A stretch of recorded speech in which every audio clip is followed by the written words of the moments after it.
I'll call the City Council work session meeting to order. Clerk, please call the roll. Councilman Moore. Present. Felder. Here. Hayter. Here. Stilgrave. Here. Vining. Here. Jermaine. Here. Mayor Clark. Next item, please. The next item is public comment. Okay, at this time, we have a public comment at the beginning of the meeting. If anybody wishes to make any public comments, now would be the time. It's a member of the rules of the chamber. It says as a council meeting, just please state your name and jurisdiction of residence in 3 minutes if you wish to speak. The city council meeting will be following this meeting. This is our work session. We have 2 items on there, which is a presentation from the Convention and Tourism Bureau.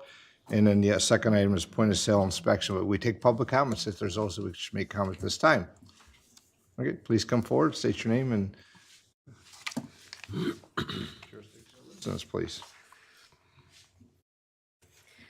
My name is Sandy Lambrix, chairperson for the Native American Memorial of Monroe County and City of Monroe. Just a reminder that the month of November is not only a time to celebrate Thanksgiving, but also a time to observe Native American Heritage Month. And now to go on with my longer statement. Many are aware of the resolution presented by City Council halting the removal of our Custer statue in accordance with one of the most controversial generals in U.S. history, known for brilliant battlefield triumphs ending with demoralizing defeat. I offer yet another perspective. Look at the Custer statue and look again at the handsome horse. Notice how its head is in a bowing down position, honorably, symbolically, in memory of all the lives that were touched by Custer and whose influences are still felt today. Imagine again this magnificent horse, although not perfect, proved to be of an elite species that would ensure the utmost advantage to its rider's survival. However, as we know, there's so much more than that. Like humans, they have their own personality, purpose, spirit, and knowledge. They remember witnessing the emotional and physical scars left behind from war, seen and unseen, unbeknownst to them, destined to fight in battle, and who, like some soldiers, sacrificing everything. The Custer sculpture, made of bronze, is right on par with any statue you would find in Washington, D.C. Unfortunately, the current historical markers posted near the sculpture had limited space to tell the complete story.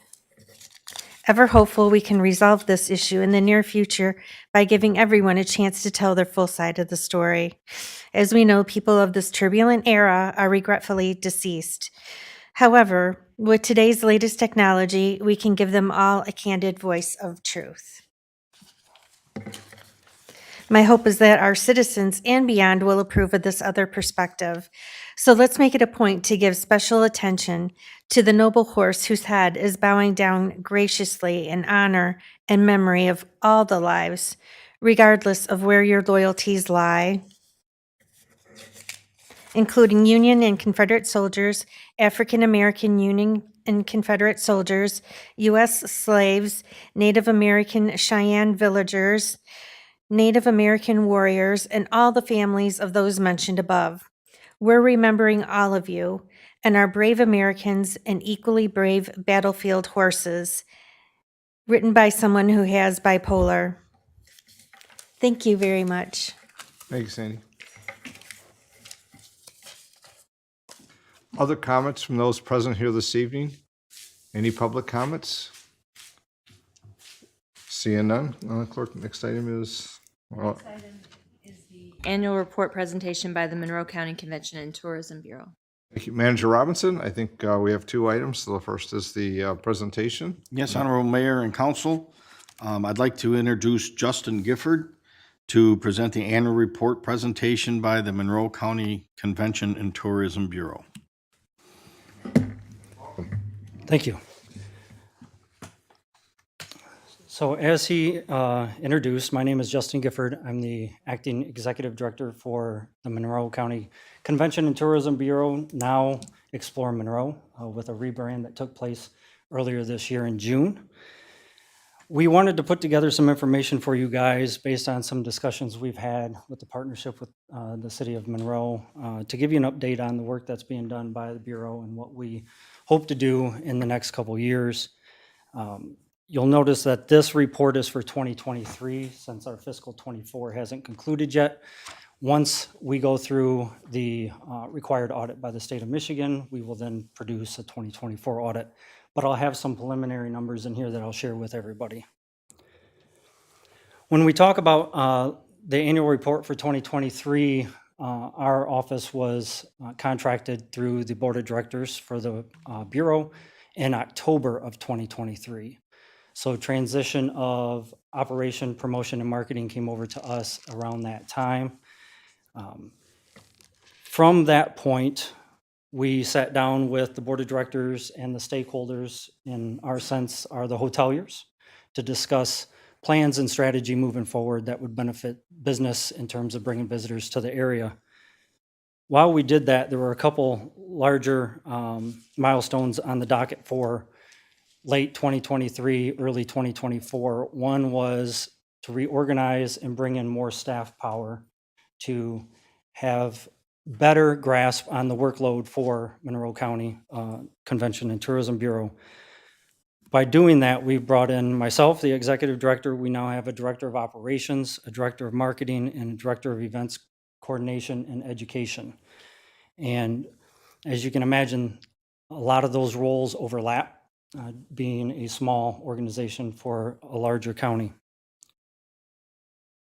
One of the larger projects was to do a survey of incoming visitors about the brand and the messaging that was currently being promoted through different avenues outside of Monroe County.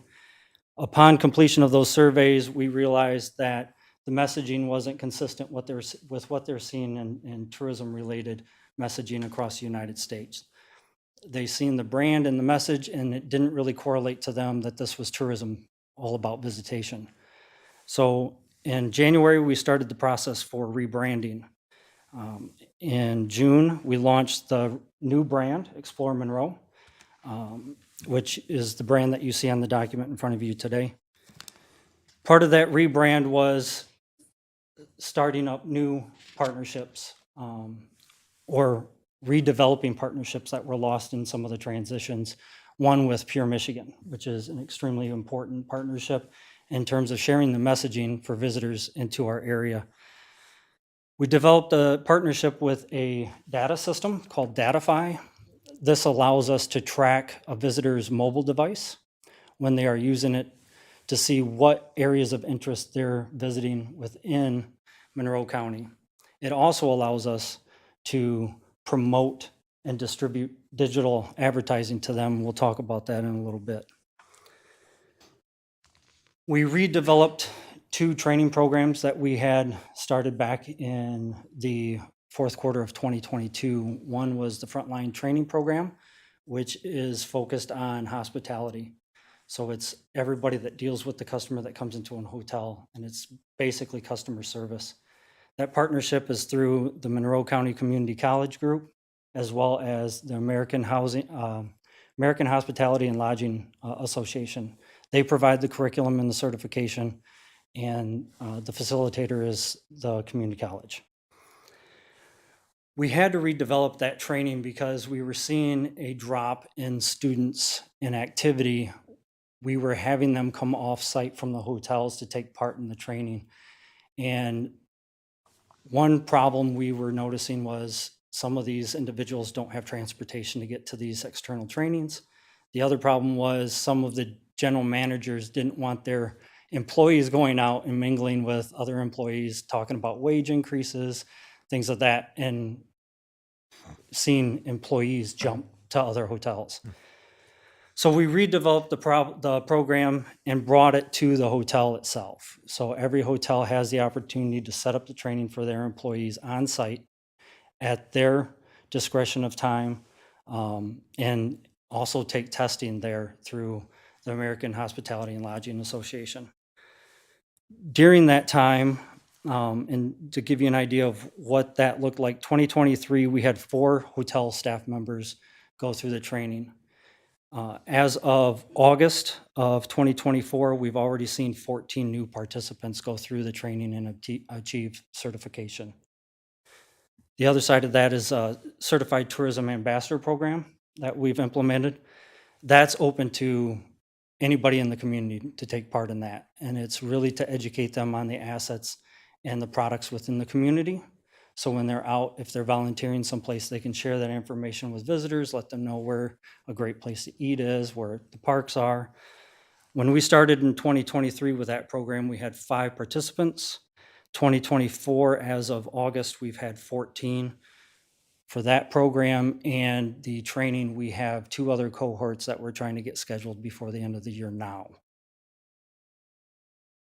Some of the other areas of focus was the previous tourism website was more of a directory, an online directory, not very interactive, didn't allow you to do much as a user. So we've started the process of redevelopment of a new site that will launch here fairly soon. You'll be able to engage with the staff. If you have questions about the area, you'll be able to upload events if you're a community person. You'll be able to request through call to actions, a newsletter, the tourism guide. You'll be able to get turn-by-turn directions for any point of interest in the community to your mobile device. And then we reestablished the event support program through the Tourism Bureau. And what that was we created a grant process where we can provide up to $2,500 to an event that also looks to draw visitors into the community. That process goes through the board of directors, and the funds are established, whether it's approved or not, for what we're trying to attract to the area. In 2023, that program successfully granted $4,000. As of August year to date, that program has done $10,250 back into events that are happening here in the community.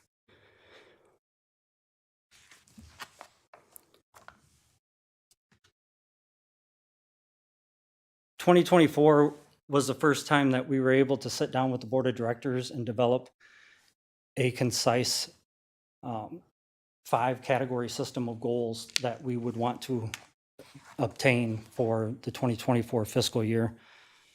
Those goals are destination management, economic and product development, partner engagement, funding sustainability and growth, and destination stewardship. In the report that you have, there's a large description of each of those goals. We won't go over that today, but I will share some things with you. In 2023, we started that partnership with Datify, and we were able to obtain several years of historical data to utilize that to build out what we're going to do in 2024 and what we will do in 2025.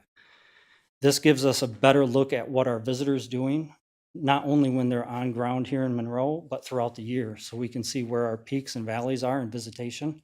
And then we can have conversations with our hotels and our partners on, can you handle influx of load during shoulder seasons or low peak times?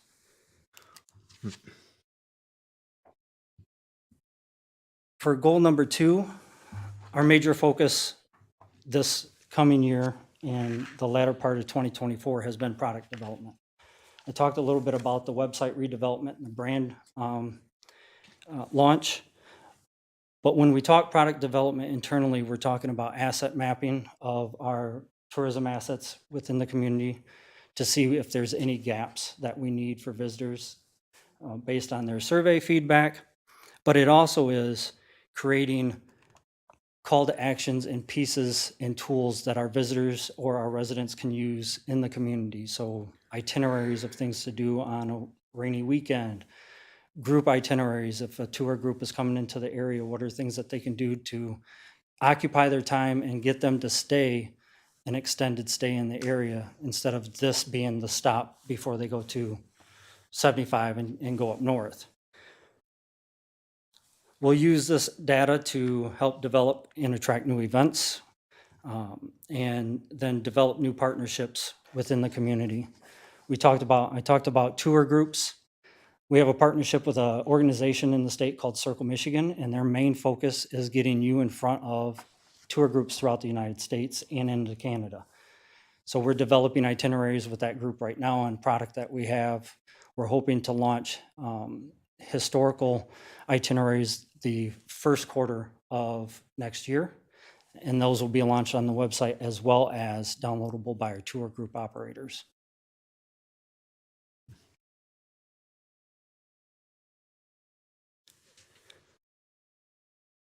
Goal 3, partner engagement.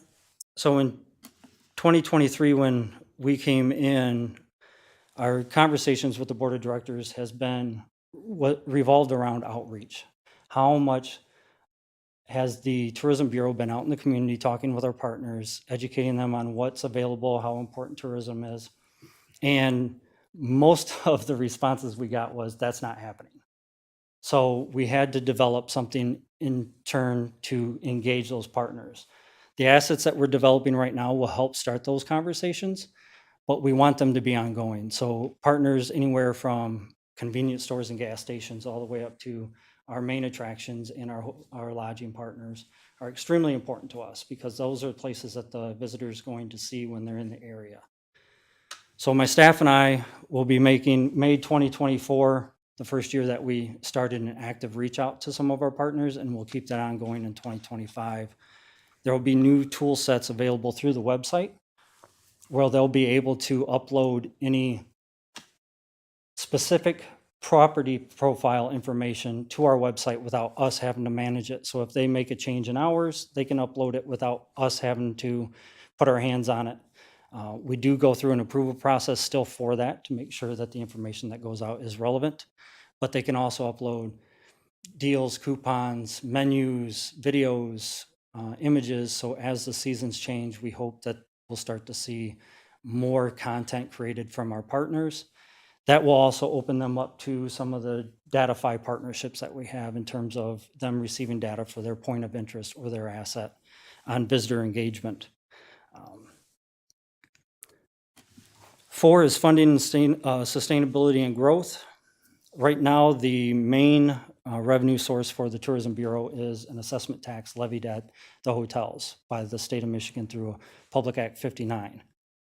What we seen when COVID hit was that's not sustainable. So anytime that there's a large pandemic or a natural disaster, we see a drastic drop in visitorship, which means a drastic drop in revenue for the Tourism Bureau.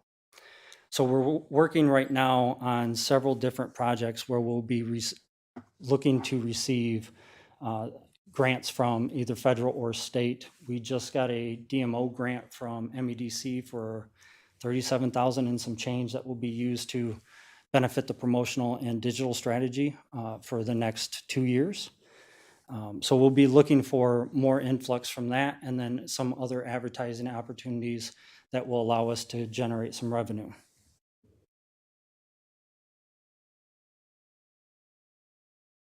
Destination stewardship, the 5th goal.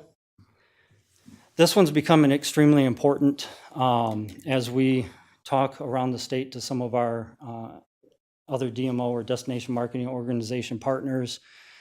They're starting to see a peak of over-tourism.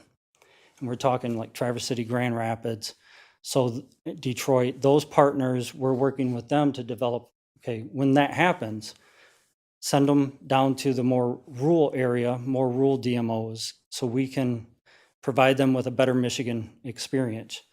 And in doing so, that's going to increase traffic, so that we're talking about sustainability of environmental impact, more people in our parks. What does that look like?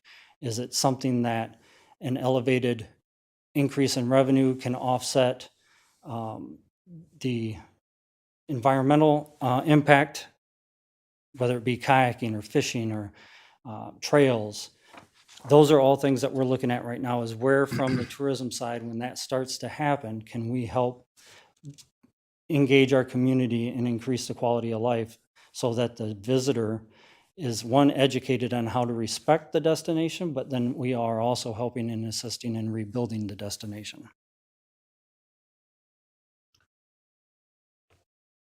When we talk about visitors coming to the area, there's a section in the report that gives you 2022, 2023, and some 2024 year-to-date visitor numbers. I won't go through all these, but I will touch on 2024, your report shows total trips as of September 14th being just over 3.9 million. That's people from 50 miles out coming into Monroe County. That's what we consider a visitor. We just received an update report on 10 that went to 1026 of scrubbed approved data. Those total trips is now just over 4.7 million. So from September to the end of October, we've seen a pretty decent growth in visitorship. Right now, 60% of our visitor travel is coming from outside of the state of Michigan, which is a good number to see. We would hope that that would increase. As you can see, back in 2022, it was just over 55%.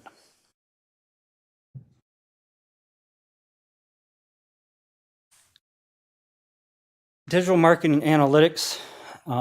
This is one piece where we know that the new influence from the redeveloped site that has more of a tourism focus is where we're going to see the drastic increase here. As you can see, 43,321 page views in a year.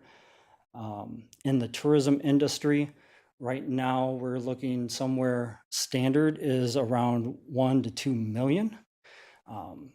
And our bounce rate or average time on page, you'll see was 18 seconds. And right now for the average in the destination marketing realm, it's about 1 minute and 20 seconds that they're on the site. So what does that tell us? That tells us the page that they were currently going to doesn't have the information they want or isn't user-friendly enough for them to find what they're looking for. So all that's being redeveloped. The downside to that is when you launch a new site, your URLs have to get re-indexed. So we'll see a drop the first couple months for the new site, and then we'll start to see that go up. But the marketing team has a strategy in place for relaunch of the new site to help increase those numbers on a quicker rebound. With the new site being developed, another investment that we're looking at doing in 2025 is digital advertising through our Datify partner. So this is a partner that we're already receiving visitor data from, visitor impressions in market. What this product allows us to do is create these digital campaigns, push out to visitors that were previously here and like profiles. So if somebody is interested in historical aspects of Michigan, we can use visitor profiles of people that were here to also send to their digital assets. Once they're served an ad, we then can track whether or not they show up in the destination by their mobile device. And then we can get a return on ad spend for those customers. So 2025, we will launch that after the new site gets up and running. So we know that we're sending them to a good product and they're getting the information that they want. But there is more opportunity there, not just with us, but also with some of the larger events throughout the community to advertise to get people to come into the area for those. There's a section in there about tourism economic impact. That is data that we receive from Travel Michigan, or you guys might know it as Pure Michigan through MADC. Luckily enough, we're doing this presentation at the end of the year, so we did have the data. They are about 6 to 8 months into the year after year close before they get the data to us. So by the time we receive these numbers, we're already strategizing for the next year. There is discussion right now with the new VP of Pure Michigan that process changes and we start to develop an asset at the state level with either tourism economics or Datify, so we can log into a system and get real-time data on these numbers to help make better decisions on where we need to spend our revenues in our marketing campaign dollars.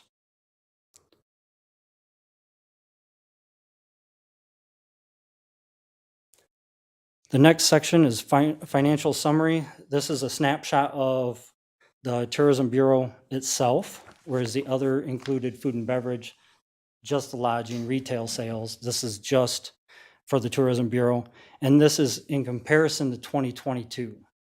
So for the assessment account, which is the money raised through the hotel tax at the lodging facilities, our assessment was up 110% over 2022. Net revenue was up 136%, retained earnings up just over 31%, and assets up just over 19%.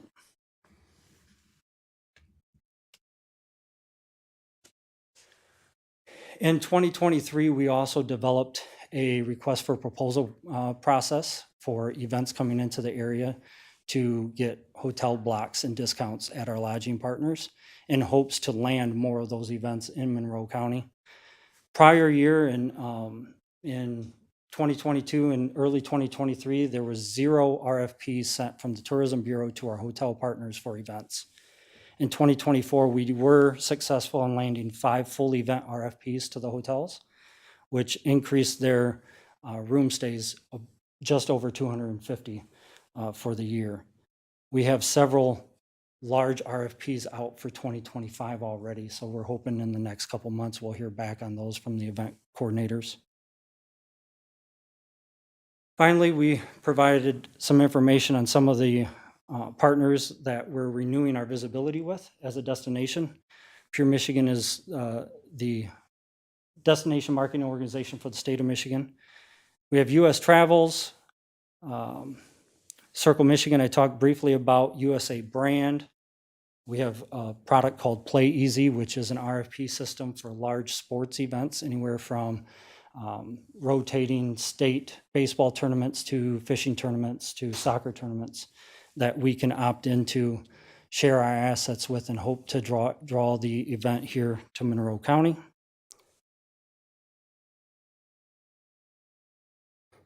And finally, the last page shows coming soon, the new ExploreMonroeMichigan.com website. So it gives you a little snapshot of what that's going to look like. More, like I indicated before, more features, more functionality for the user. Visitors or residents will be able to on-demand generate an itinerary of things that they want to do and send it to a mobile device. Once this product is up and running, the next major development will be a visitor kiosk that we'll be implementing in the lobby of the visitor center at the battlefield. And this will allow all visitors that come through that traffic area to find what else there is to do in Monroe County. And they will have an option to scan a QR code and download that mobile kiosk with them. It's just a browser, so they don't have to add an app to the phone. They can take it anywhere with them, and that browser will allow them to download directions or coupons or deals or tickets to any of our venues throughout the community. We'll also be placing those kiosk to-goes at the hotel front desks and then some of our other large attractions throughout the community. We're hoping that will take place right around summer of 2025, given that all of the hardware and development come in on time. That is all that I had. Any questions? Just to thank you for that. Thank you for the presentation. I'll see if there's any questions. Michelle? Do you include the Airbnbs in your data selection? And when you go to this guide, will it include any of those businesses? So that's a two-part question. We don't get any revenue from the Airbnbs. There's a draft copy of legislation right now going through discussion at the state level. They're trying to figure out what that's going to look like because they want it to be fair to the hotel districts that are already in the communities in terms of what tax they pay and where that goes. There are some Airbnbs that we do work with on occasion. We don't do a majority work with. We don't list all of them out on the site. One, it's extremely difficult to get any information from them unless they're posting on Airbnb, VRBO, the short-term rental sites. The other is we can only do so much. since the money that's being generated for us to promote and market is to put people in the hotels, and the Airbnbs aren't paying into that. So the hotels get a little upset if we're using the money they generate to push people from the hotels to the Airbnbs, because then that money doesn't come back to the district for more promotion. Comes from hotels, does it Hotel come from tax. restaurants as well, or no? Just hotel tax. Just hotels? Thank you. Other questions? Deb and then Kelly. I kind of have a statement. Okay. It's funny because I'm a big Facebook, social media, because I own a business, and I came across your Facebook page yesterday, Okay. and I had no idea who you were. So Yeah. I'm glad you came here to give this presentation. It's helpful, but Facebook, Instagram's a big thing. It is. From a tourism standpoint, our number one market is not Monroe County. Yeah. So we're pushing all of our promotion and marketing to Midwest states to draw visitors in. Over the course of the next year, we have been approved to start doing some more local push on certain things. So when we support a local event, you'll see more of that being pushed out through our platforms. And that will be dedicated money spent hitting our residents within the Monroe County zip codes. Right now, that's not taking place in an abundance because our goal is to drive more visitor traffic to the county, which would be promoting outside of Monroe. True. Thank you.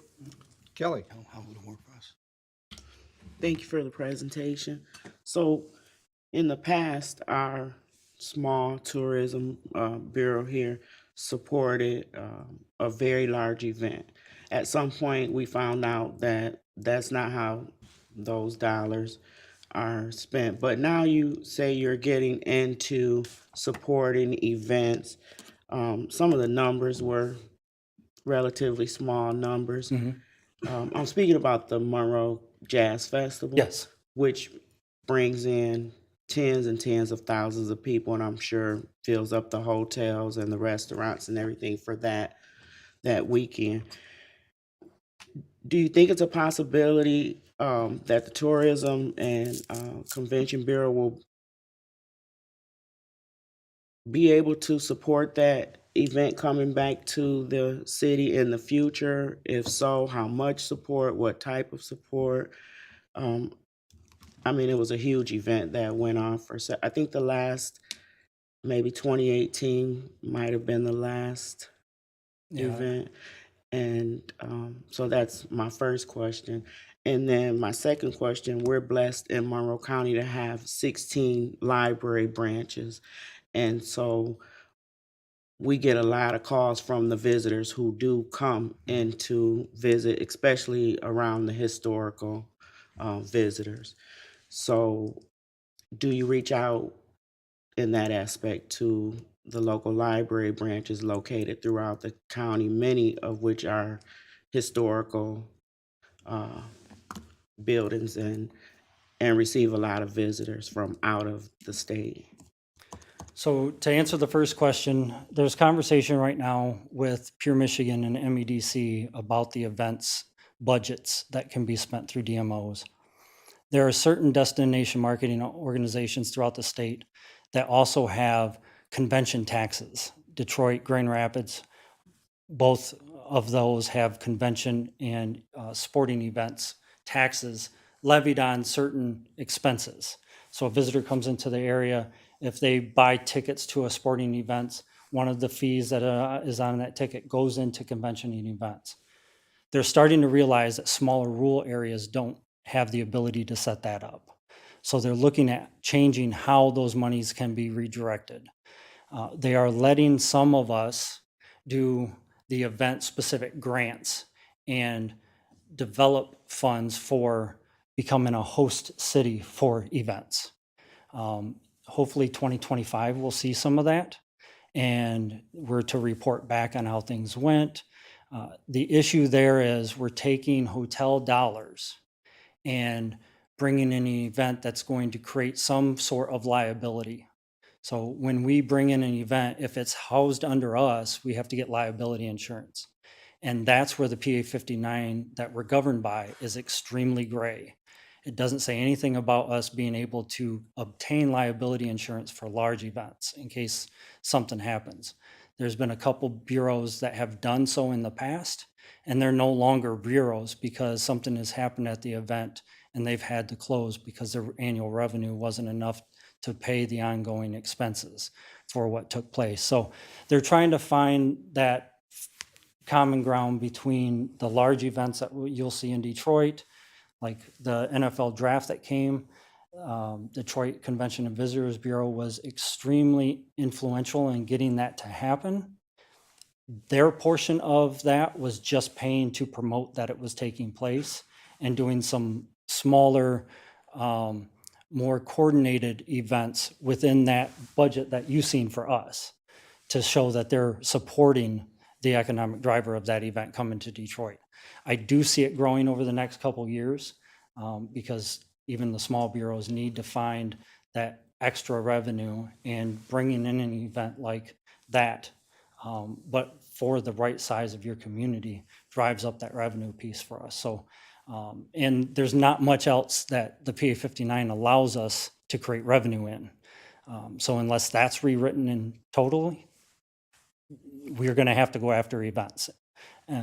So I do see that happening 25, 26, somewhere around there. The next question in terms of the libraries, we did reach out to several branches during the solar eclipse events that we were trying to help coordinate. And as we start to develop those historical itineraries, there will be more introduction and work in between our events person and our marketing director of marketing to assist with that. And they will be developed as profiles on the website. Mhm. Other questions from council? Other questions? Andrew? So obviously, I think we're all very supportive of the Tourism Bureau and what you guys are trying to accomplish. And I think that there is certainly a coincidence of interest between what the city is trying to accomplish in bringing people and events and activities into the city, into the downtown, into the county. Make sure that there's stuff to do and what you guys are doing. How can we be of assistance to you in that endeavor? Well, you're already doing it. Mark's door has been open to me since I started in October. We've had many meetings where we discussed partnerships around data and the events that you guys are doing and how we can help use that data to benefit both you guys and then also ourselves in correlation to how we use the visitor once they're here, what we deliver to them when they're in certain POIs so they know what to do next when it's time to leave. Like if there's a downtown event and that event gets over with at 8, what else is there to do instead of going back to your hotel? We can then push market to their mobile devices to make sure that they have that information. For us, it is to allow that relationship to flourish, to have that open door communication anytime you guys are creating events and you have a concept and you want to bounce it off of us. Hey, we're doing this. How can you guys help? We're more than willing to have those conversations.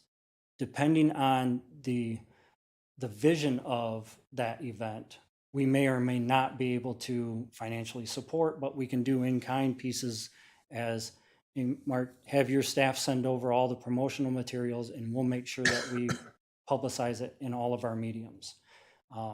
If it's resident focused, if it's resident and visitors, there's a lot of conversations we can have around that piece. So it is just allowing us to come and talk to you all and then having open door access to Mark and his team to make sure that we're on the same page. Other questions or thoughts? Well, Your Honor, it might be helpful if we had Director Cochran come up and just kind of explain a little bit of what has been going on in the conversations with the city, with the Tourism Bureau. Okay, for sure. Mark? Yep. Good evening, Honorable Mayor, City Council. So as Justin indicated, we've had a lot of really great synergistic conversations since Justin started at the Tourism Bureau about ways that we can partner together.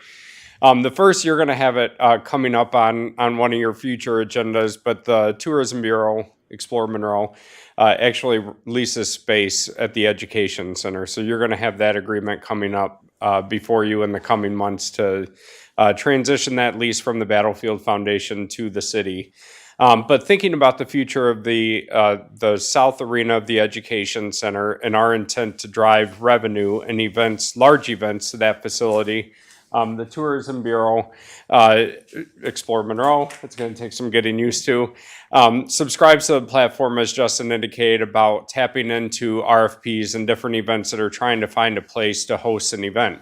And so utilizing their resources and partnership on how we can attract those types of events and facilities into our community, whether that's the Education Center, the Sawyer House, and other places throughout the city that are available. But also having conversations with the Downtown Development Authority. They've got a thought to have some wayfinding signage throughout the downtown that shows visitors to our downtown where they can support. And we had talked about having a business directory where people can scan a QR code and find out, while I'm downtown, where all can I shop and enjoy dining experiences, whatnot. And that was part of the conversation with Justin. If Explore Monroe is creating something, why should we duplicate efforts? And as they develop that mobile kiosk and that QR code, is there a way to do some co-branding both with the Downtown Development Authority and Explore Monroe for things like where the EV charging stations are, where someone is going to be downtown for a couple hours, the libraries.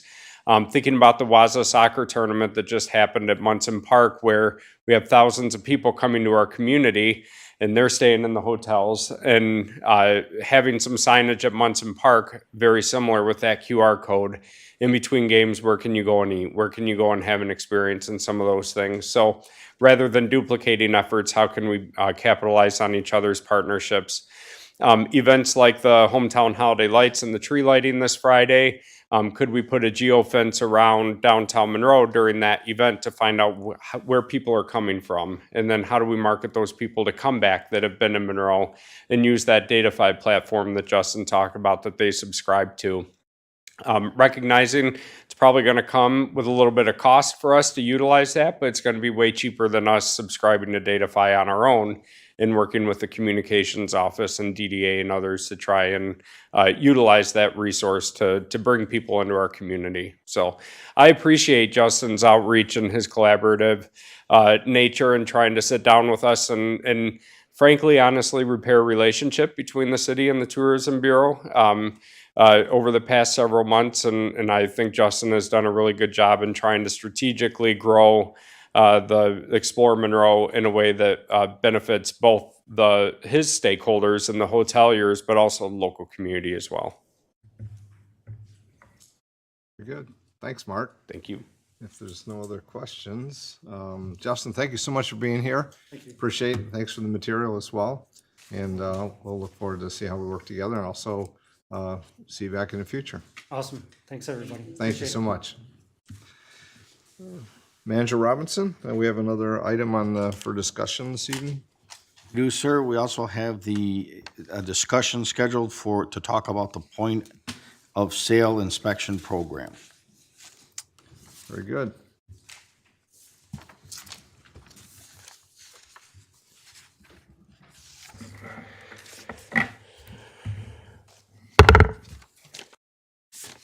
Okay, good evening again.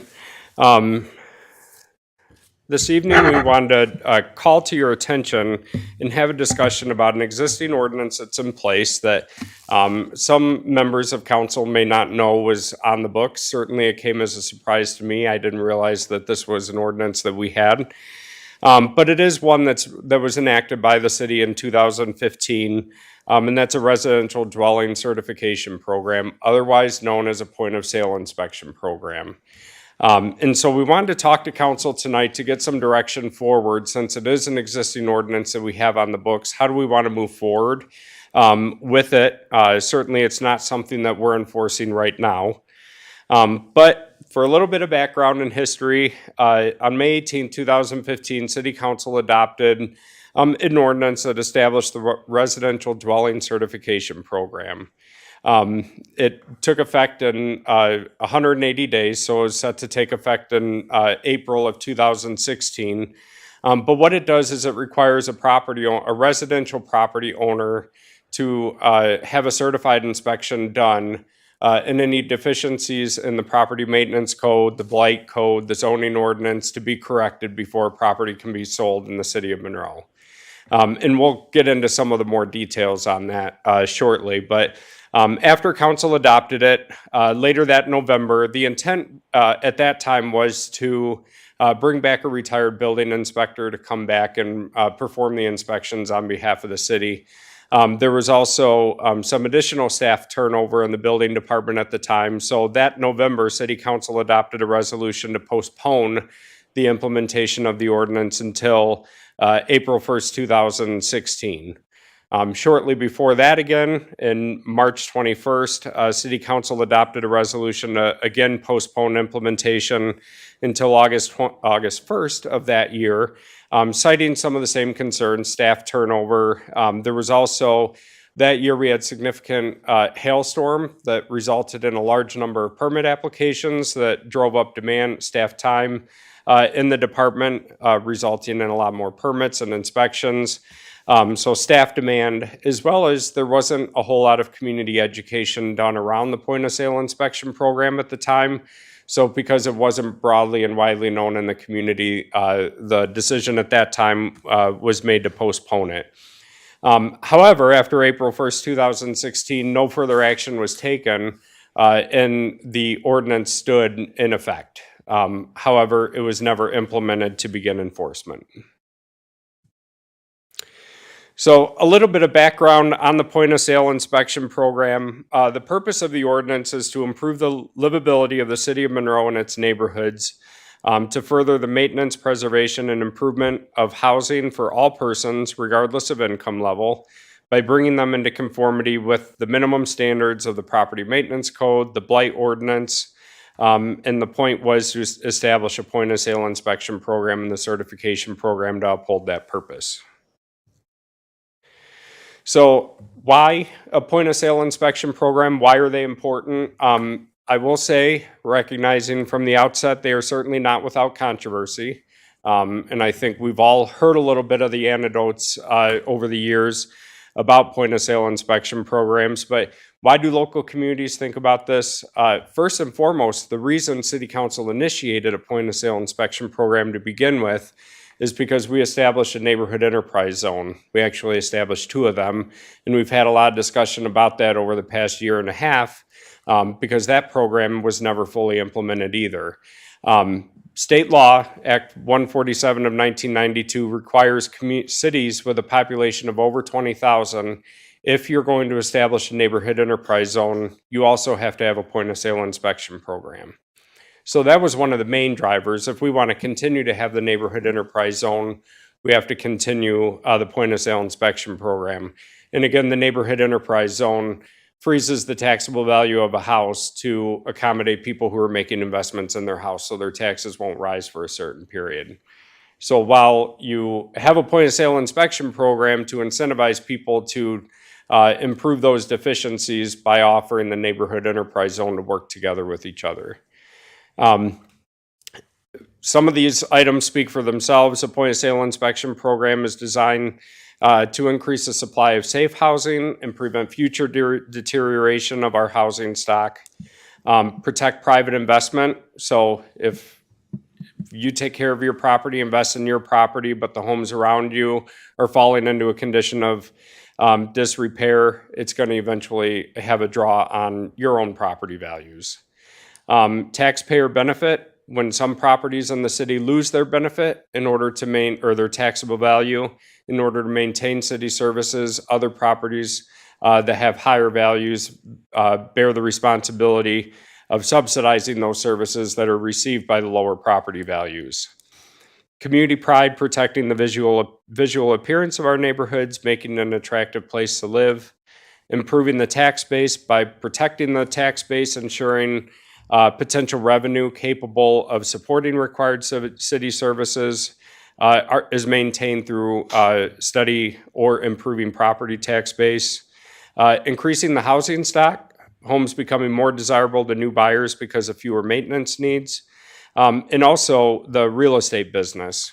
By improving the housing stock, the demand, and the attractiveness of the city, real estate agents will eventually see improved business in the city if the housing stock is well maintained. So those are some of the arguments in favor of a point of sale inspection program. Of course, some of the counter arguments to that, I think we've all heard too, where if a city cannot respond and do an inspection quick enough, people may lose the sale. And so we'll talk about how the ordinance that's on the books addresses those concerns and challenges. Any questions so far? Okay, I'll continue on then. So how the program works, if somebody is going to try and sell their house, you're required to come to the building division and get a certificate of compliance. How that works is you do pay a fee, and right now the fee is $250 in the city for a certificate of compliance. That was $75 for the application, and then the remainder of that is to actually pay the inspection cost. A certificate is required to be issued before a sale transaction can complete, and that certificate is valid for a period of up to 3 years or one subsequent property transaction, whichever comes first. So if I sell my house once, then after that, the certificate needs to be renewed if the next owner is going to sell their property. Rental properties, however, if they're compliant with the rental inspection program, they don't have to have a point of sale inspection certificate because the rental inspection program requires a 3-year inspection already. So who does it? The city, and a designated inspector can do it that's on our staff, or a registered private inspector. So a property owner can hire a contractor to complete the inspection, provide the city a report. But the city is required to maintain a list of registered inspectors. They must be a licensed residential builder. They have to be a member in a home inspectors professional association. They have to have liability insurance and meet all the other state requirements to perform private housing inspections. And they have to pay a registration fee to the city. And then we keep a maintained list of registered and compliant inspectors, and then property owners can use one of them to have the inspection done rather than have a city inspector do it. If the private inspector does it, then they provide the building department with a written report and a form approved by the building department, which was never developed. And then the inspection standards that we review. So first we look at the International Property Maintenance Code to make sure that the house is safe, looking at building codes. Then we review the blight ordinance of the city, and zoning compliance, and then the city's sewer ordinance, the water ordinance, and then requiring a hard surface driveway. So the intent of these is to do a visual inspection of the property. We don't go as far deep as, say, when I got my mortgage, I had to hire a home inspector. They came in, they spent upwards of 4 hours, 5 hours at the house looking at everything. That's not the intent of this program, just more visual, looking for aggressive, outstanding code violations if present. After the inspection, the inspector issues a report listing all the deficiencies, and then if it's done by the private contractor, that contractor is responsible for reporting those deficiencies, any follow-up inspections, and then eventually a certification that all the deficiencies have been corrected.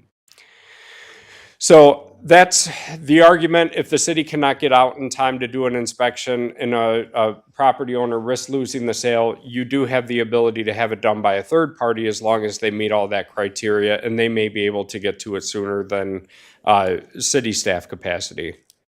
So what happens after the deficiencies are identified? There is a conditional certificate option where if good cause is shown by the seller to correct the deficiencies, but that can't be done readily prior to the sale of the premises, the building official may issue a conditional certificate of compliance. And in order to do that, there has to be a set period of time that the building official sets where all code deficiencies have to be addressed. So we would say your compliance certificate is conditioned upon correcting all the deficiencies within a certain period of time. There also has to be a written agreement in place of who's going to take care of that. Is it the buyer? Is it the seller? Is it going to be a combination of both? And then the building official, after that agreement is provided, may require a cash deposit, escrow account, or a surety bond commiserate with the estimated cost to repair those deficiencies to make sure it gets done. What happens if you don't comply? Failure to correct deficiencies results in a violation. And then if people don't get a certificate of compliance or violate any section of the ordinance, it's treated the same way as a blight infraction. Your first offense is $100. Second offense in a 2-year period is $250. And then every one after that is $500 for third and subsequent. So, but the language in the ordinance also says that if a certificate of compliance is not issued, the building official does have the authority to order the premises to be vacated within a set period of time, not to exceed 90 days. So within 90 days, the property cannot be occupied. An order of correction of violations within 60 days can be an alternate. So can a reinspection required with a reinspection fee to be paid, and failure to comply may result in prosecution. So the language is pretty consistent with our rental housing inspection program and blight enforcement as well. The appeals process to that follows the same. It would go to the Construction Board of Appeals if somebody wants to appeal the decision of the building official or any of their violations. So in a nutshell, that's what the ordinance that's on the books right now requires. And so any questions on the process, the ordinance itself, the requirements? I know you sent information to the council for preparation for this evening. Obviously, Chapter 554, there's a lot of information here. We'll take comments, and I might have a question for you at the end. Brian?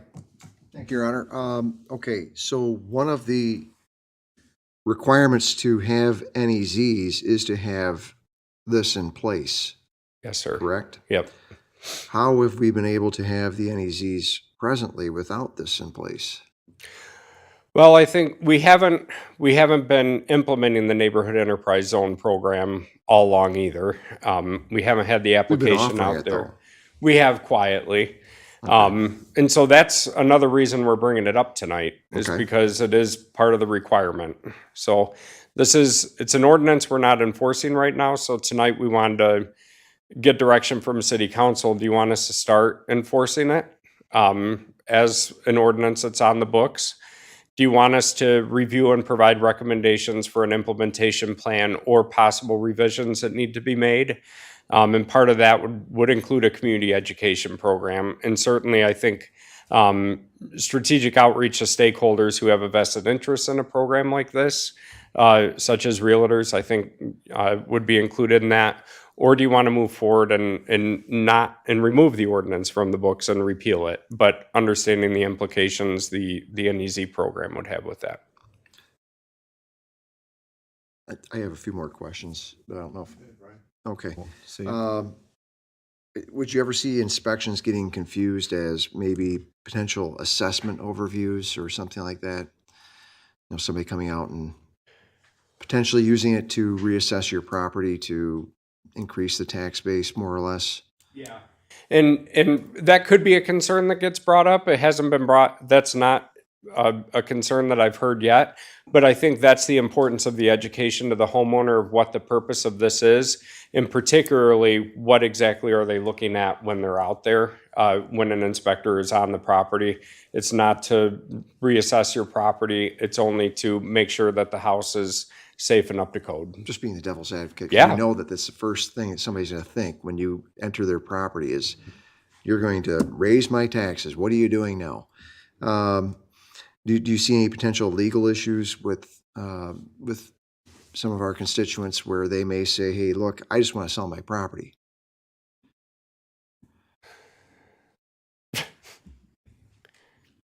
Your Honor, if I may. Yes.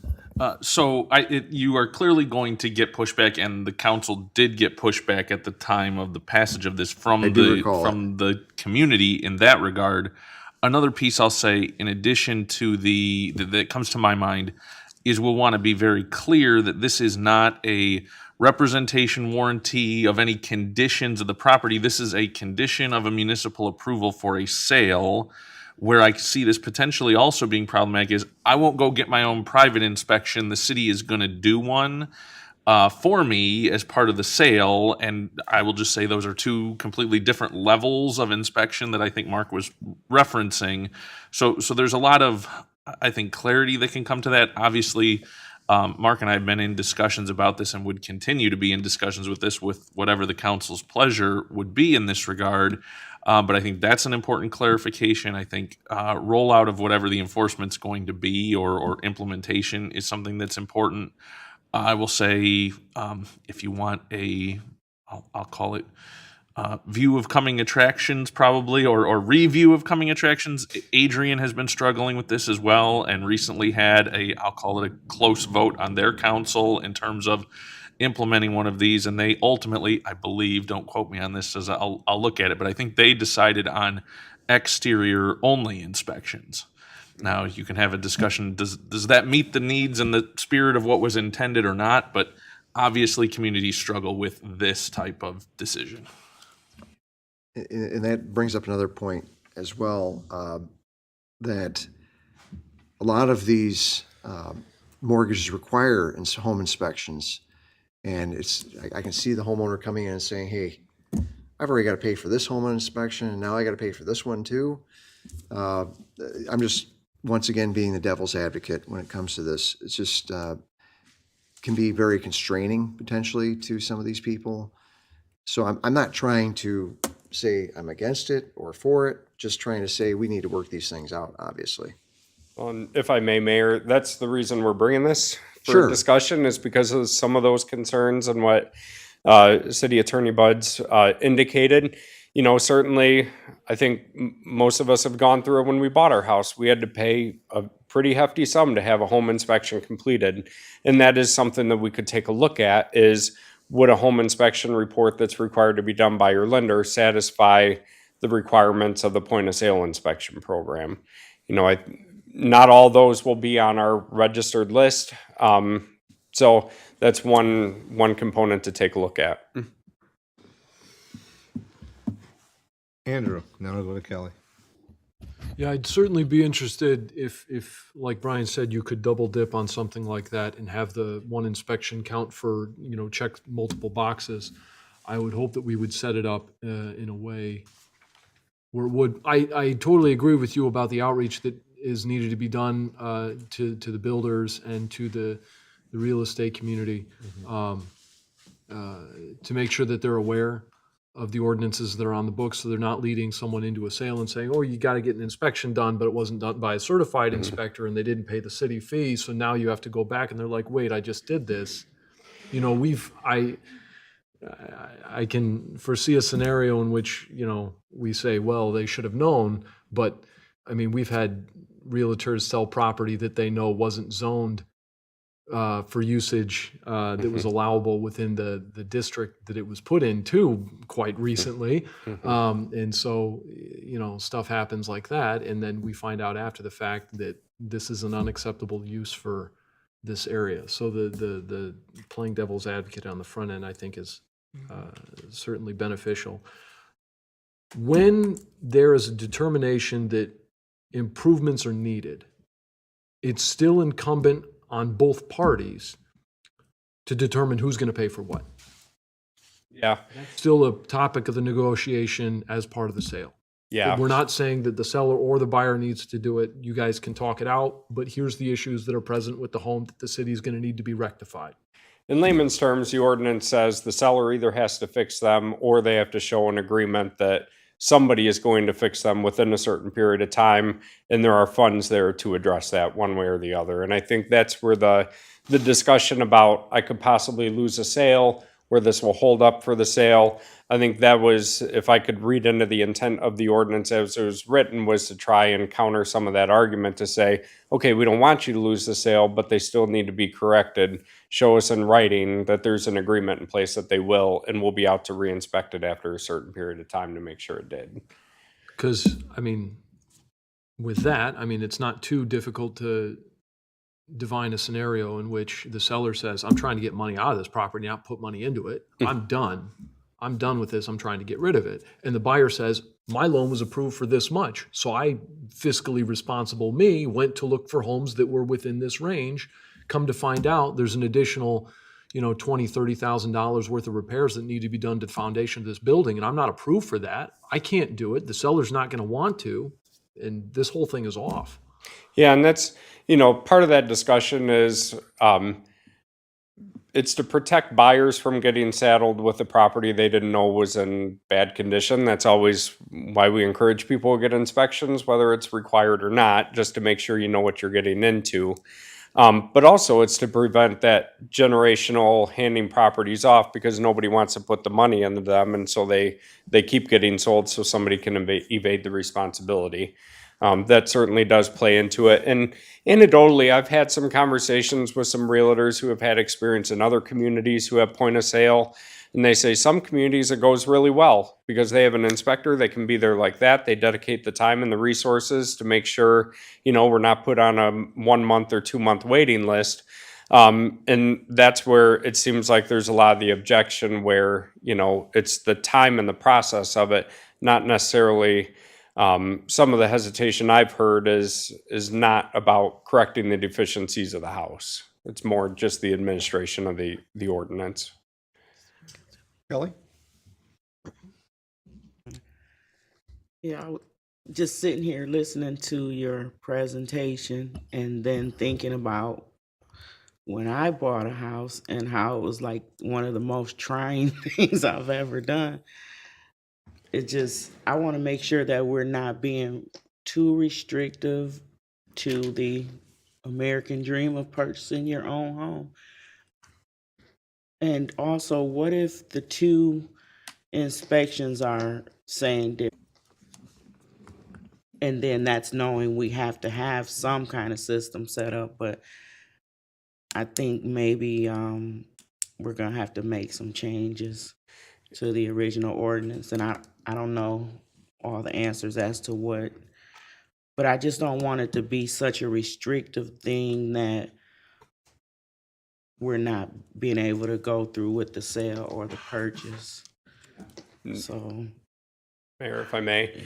So this was one of the items that was included in the residential housing strategy too, was to implement a point of sale inspection program to improve the quality of our neighborhoods and improve the housing stock to prevent that, constantly selling homes that are not in a condition where, they're obsolete or blighted. And then they turn into an enforcement issue for us later down the road, is certainly this council has experienced. But in terms of the form and possibly their inspection doesn't satisfy our requirements, that's why I think if we did allow somebody's home inspection not to use one of our registered contractors or inspectors that we maintain a list of, that they still have to fill out the form that we provide in addition to their standard report.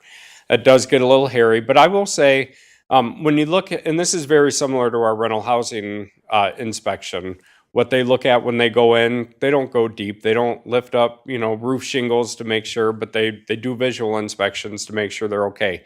It's a one-page checklist most of the time that they look at. So I wouldn't say it's too time intensive. When the original program was adopted, it looked at the program cost for the city was about $75,000 a year that would be recouped in those costs, looking at probably 3 hours per property. So that year there were 300 sales approximately in the city. Multiplied that by 3 hours, and that's how we got the cost. But it's not a very intensive inspection, just more walking the property and looking at the main hazards that jump out. Some of the inspections that lenders require are a lot more invasive and can be a lot more expensive and a lot more hard for property owners to rectify, where ours is really just covering the basics, so to speak. So I'll see if there's other council members that have a comment. If not, I have one, and then before we go back around.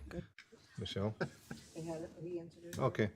Because I know also I'll start by saying, when Mark started this, and I think back to when we passed this ordinance, and there was a discussion, and some things that were at least developed but not implemented. So as Mark said, is does the council still have an appetite for moving forward with the point of sale, or not at all, or in between having it be looked at to be a revision with an implementation plan? He said also a communication plan. I also put in here, and there was a question I remember I had when we started this, I think council did as well, was we had companies that were standing, waiting to be in a contractual relationship to do the point of sale inspections, because it did come down to, do we have the staff to do it or do we not? I think that's going to be probably a requirement to get this done. Now a discussion where people have inspections done, is it the same item, or is there two different things? And can that be somehow implemented? So I think there's discussion points that I'd like to hear further on today than it was back when we first had this conversation. I think of, where we've come over the past several years now, I won't say it's back this far, and where council's position is been about, blight, deterioration, and then we have homes that get sold, and then they come to the city to do the work, and they find out that now they're in a problem. They already signed the contract versus they cannot, they make, instead of if they'd made the decision up front, whether their price point was there or what their mortgage was, it's better they know that up front than they do later. I know a comment was made about, well, there'll be the price of you're gonna be inspected and your property value will go up. Well, every time a house is sold, because we have, the Headley Amendment, Proposition A, the taxes automatically are gonna go up, because currently everybody's taxes go up at 5% or the rate of inflation. That's it. I know that my house, my wife's house, we've owned for 34 years. Our taxable value is much higher than what it is, but because of Headley and Prop A, it does not keep up with what the increase has been. So therefore, when we go to sell our house, I think some people are going to be quite surprised at what the value is. It could easily double. So when we sell a house, automatically it's going to happen. And I don't think sometimes that the community looks at that when they're purchasing. And I'd like to see a partnership through the realtors to say, just show the chart. This is where you're at, and this is why it seems to be lower, but it will not be. So I don't think the point of sale inspection is going to be as a significant item, more so than that that may be. So I have my thoughts. I think that I'm not ready to throw the towel in, so to speak. I think we have something. I think we need to have some further discussion. I think we need to have a revision. I'd like to see the form and what that actually means, how that form of an inspection meets to when you get an inspection done by individually, because it's required, whether it be for your mortgage or the lender or what it might be. So I think, is that comparable or is it not? Is it going to be a problem? Last thing I want to say is the inspections are also opportunities for a resident, whether they sell or not, and the new owner, of programs that the city has that will cost them nothing. Mm-hmm. Right now, we have a significant problem. In fact, we have with sanitary and storm sewers that are combined services. So when we get backups of storm sewer, it's sewage as well. And we have a disconnect program that is free. And people have to sign up and they get on the list. I think we need to increase of how quickly can respond to that. But that would be a conditional item that if they understand, and you have to simply be on the list to have it done. The other item is, which also isn't costing the residents currently, is with lead lines. And we get these mandates that come from the state, and we have these large items that we have to deal with, people that have lead and lines within their homes. That can be inspected, and notice that has an ability to get on an opportunity for support and list from through the water and wastewater, both these programs. So if they don't know it, or if they do know it and just don't want to get on the list with the point of sale, would make sure that gets done because it's better for the health of the persons that are living there and those that may live there after, but also prevents certain litigation from coming because of the backup. So I think there's a lot of additional information we probably need to do on this. And I think all those items that put the pros and the cons, so to speak, when you look at it, and it's not just about money. It's really about making the homes, I want people to sell their homes, absolutely. They're ready to sell, but I also want the buyers to purchase it and not find out later that they have the regret because of things that they just didn't see. I don't want to be the person, I don't think the city is to say you should or should not, but at least information. Information would become, if you have it, you're a more informed decision maker in that respect as well. Mark, I know Brian, you had another one. We're getting close to the end here. Yeah, I think the main intent also of the program is just to encourage people to keep their houses maintained too, so that when the day comes when you do want to sell it, you don't get a whole lot of surprises or a long list or a big bill, but keep the property maintained over the years, but also not lost that the certificate is good for 3 years. So if you're thinking, I may want to sell my house in 3 years, you can have that inspection done now and prepare for any deficiencies over a period of 3 years before you actually list it. That's another consideration of the program too. It's not necessarily just, I wake up in the morning, decide to sell my house today, I get the inspection today, and now I have 24 hours to fix it. Should be maintaining the property all along, but recognizing things change as well in the code and things of that sort. But I know the city manager has a comment. Brian, you had a final comment. Yeah, just a final comment. Just, there was one other thing I was thinking about too as well.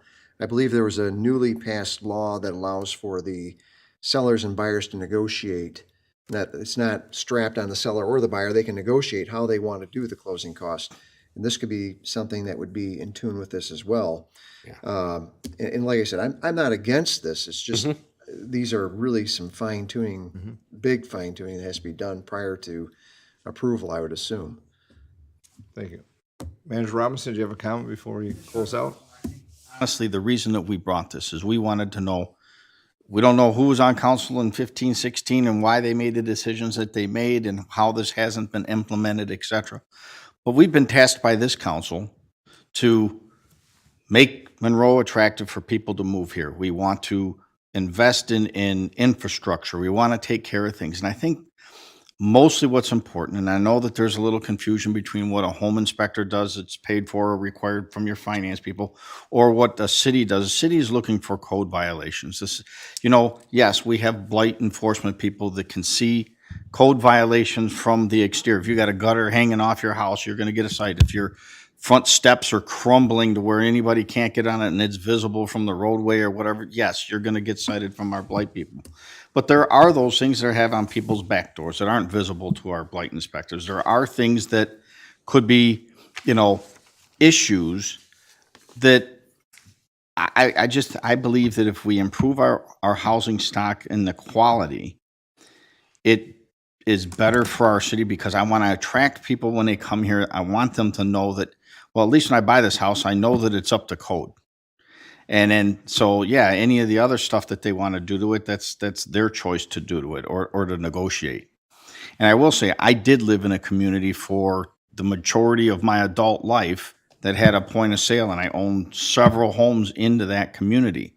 And in that community, the homes were similar in age, style as this community.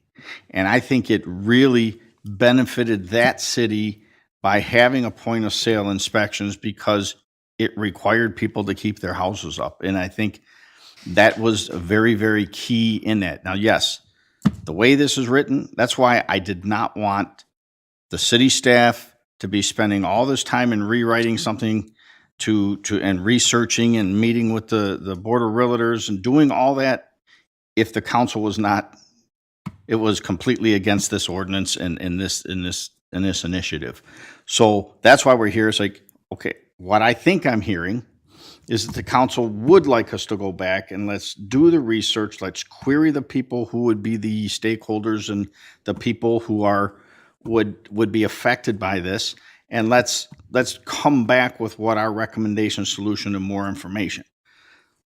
Now I can live with that because now I have a clear understanding that the council, please correct me if I'm wrong, that the council would like us to research further and come back with what is the best version of our ordinance, and if there has to be tweaks in the ordinance, we can. But what is operational can we do to present to you that makes sense in today's age?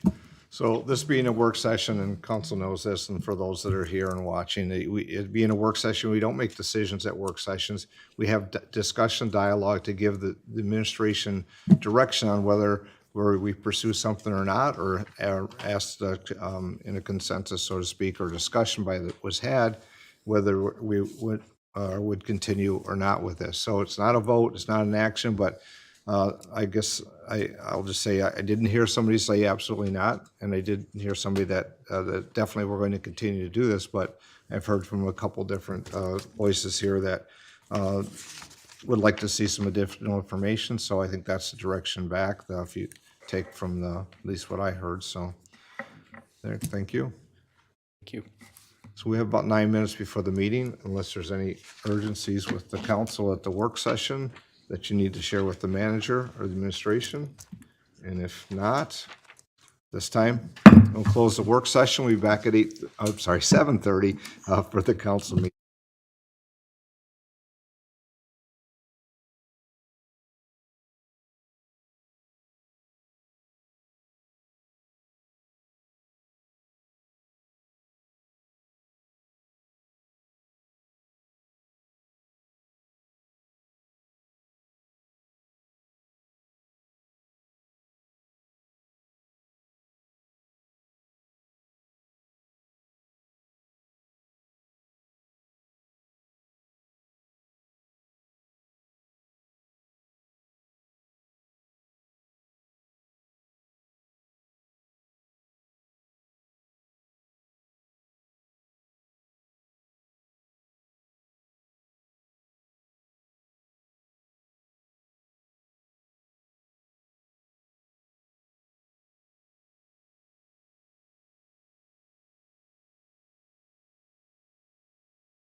Call the city council meeting to order. Clerk, please call the roll. Councilperson Lamore. Present. Felder. Here? Hader. Here. Stillgrave. Here. Vining. Here. Jermaine. Here. Mayor Clark. Present. We all please rise for the invocation. Remain standing for the Pledge of Allegiance.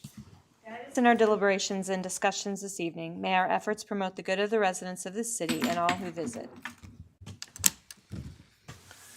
I pledge allegiance to the flag of the United States of America And to the republic for which it stands, one nation, under God, indivisible, with liberty and justice for all.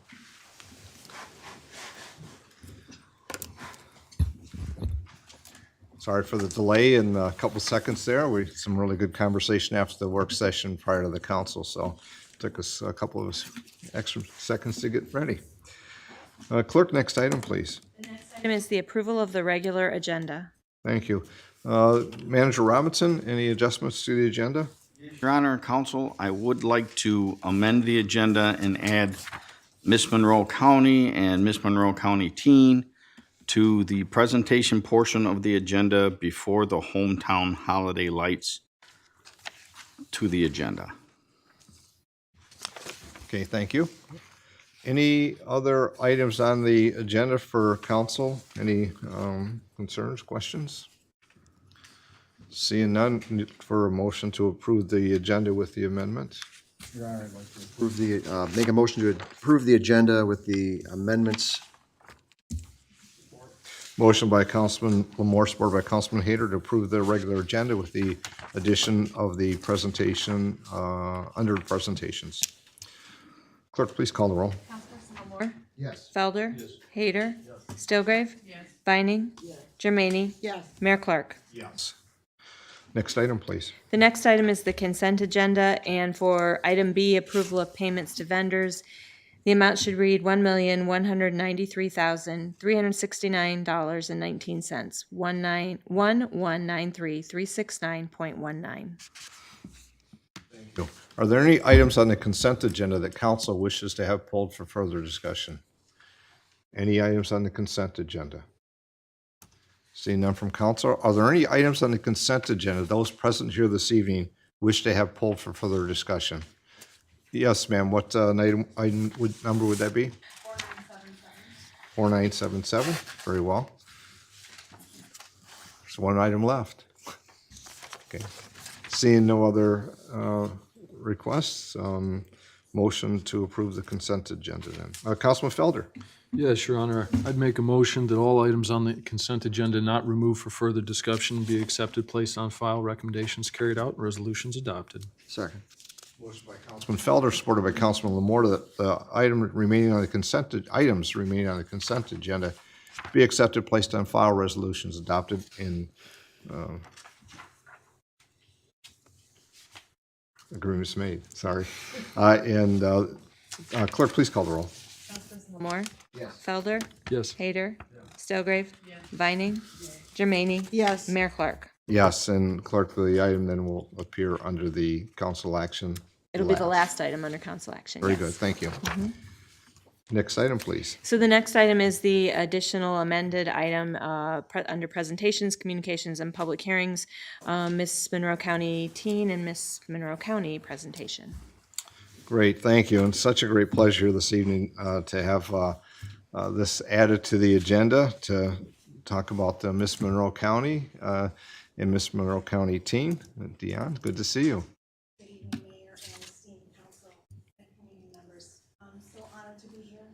It is truly an honor. Haven't been here in a while, and so blessed to be here being with you tonight. I'm here to just say that Miss Aurora is at dance team tonight and won't be able to make it. She sends her regrets, but she wants to know, to let you know how excited she is to represent Monroe County this year. She's excited to be here at Christmas celebration on Friday. She will be here. We'll be at Dorsch Memorial Library at 5:30 for training, and downtown for tree lighting at 7.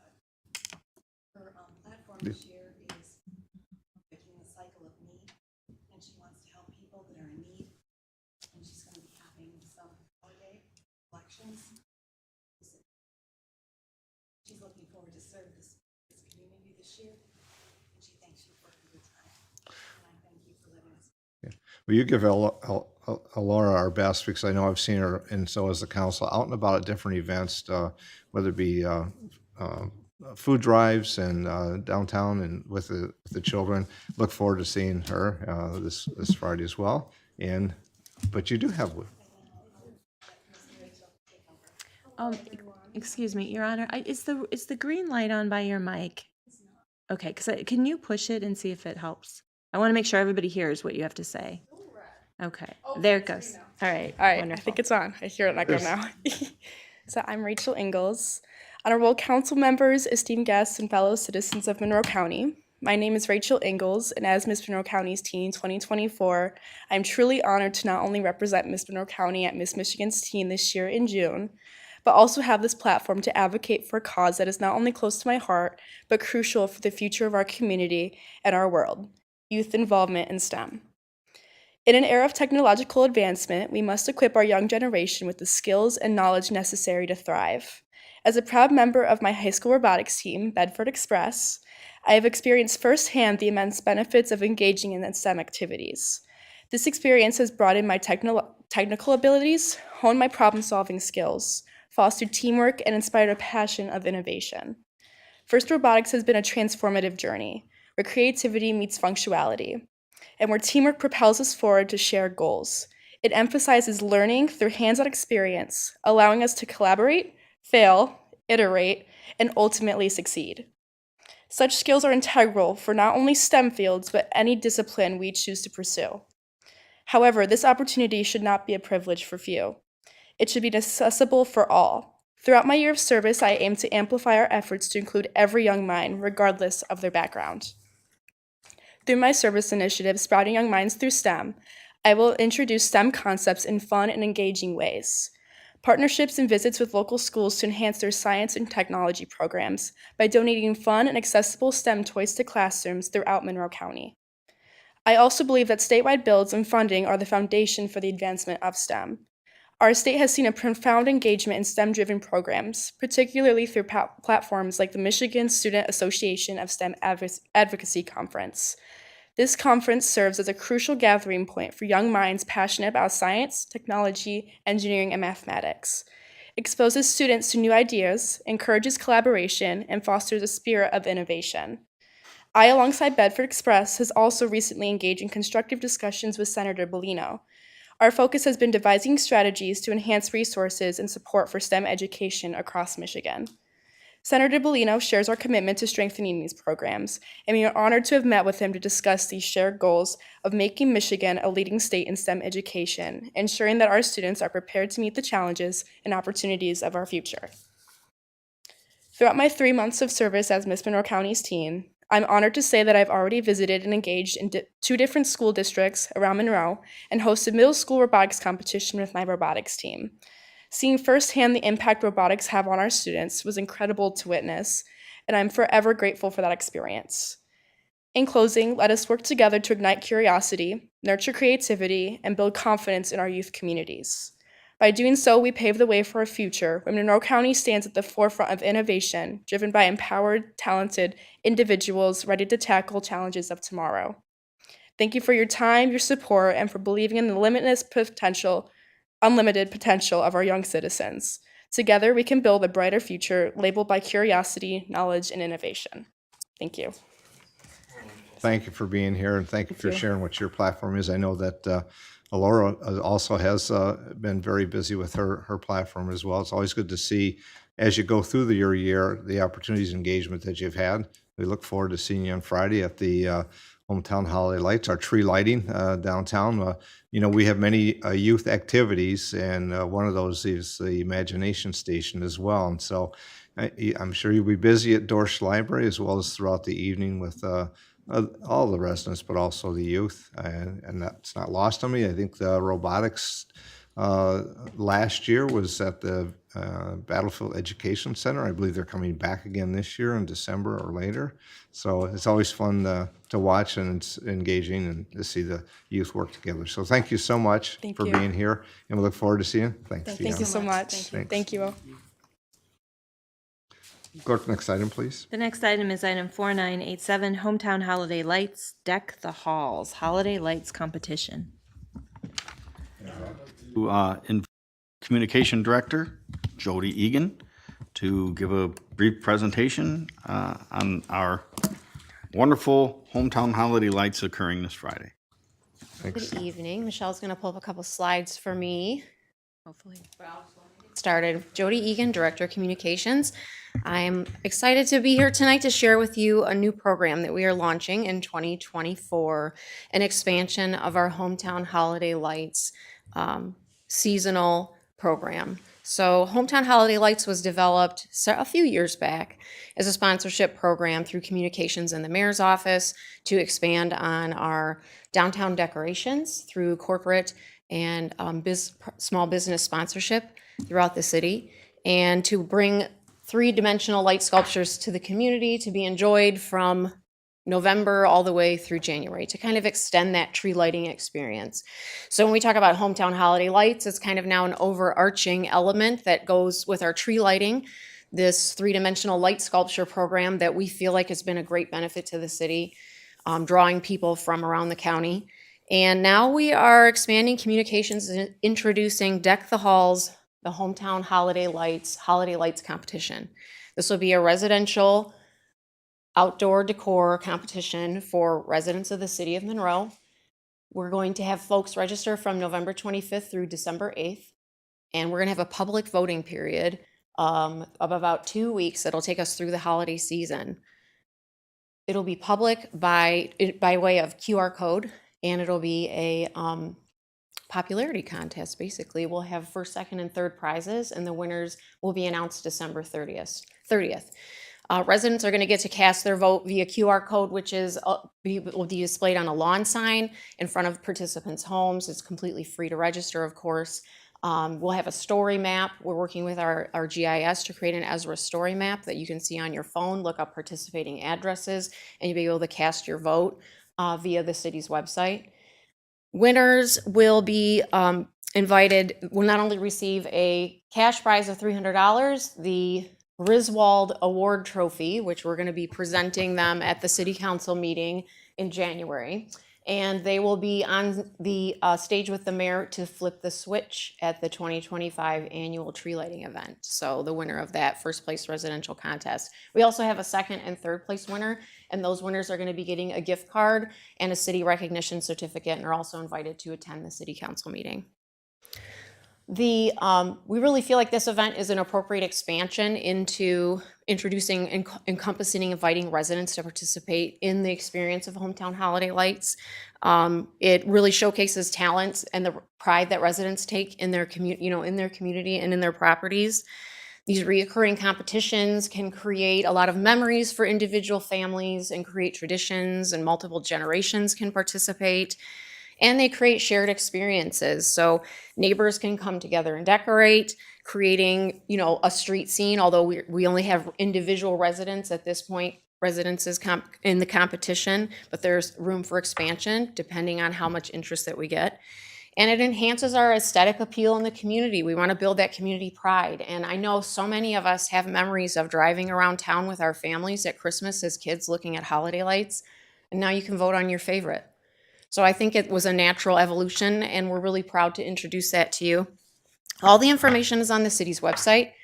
Registration doesn't open until next week, so we won't find any of that information, but just kind of the overview.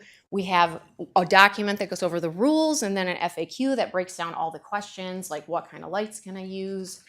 Can I register my block? Tried to think of every question that we could in that document. So we hope it's easy and concise to kind of take in, and we really are excited about this. I think it's going to be a big draw.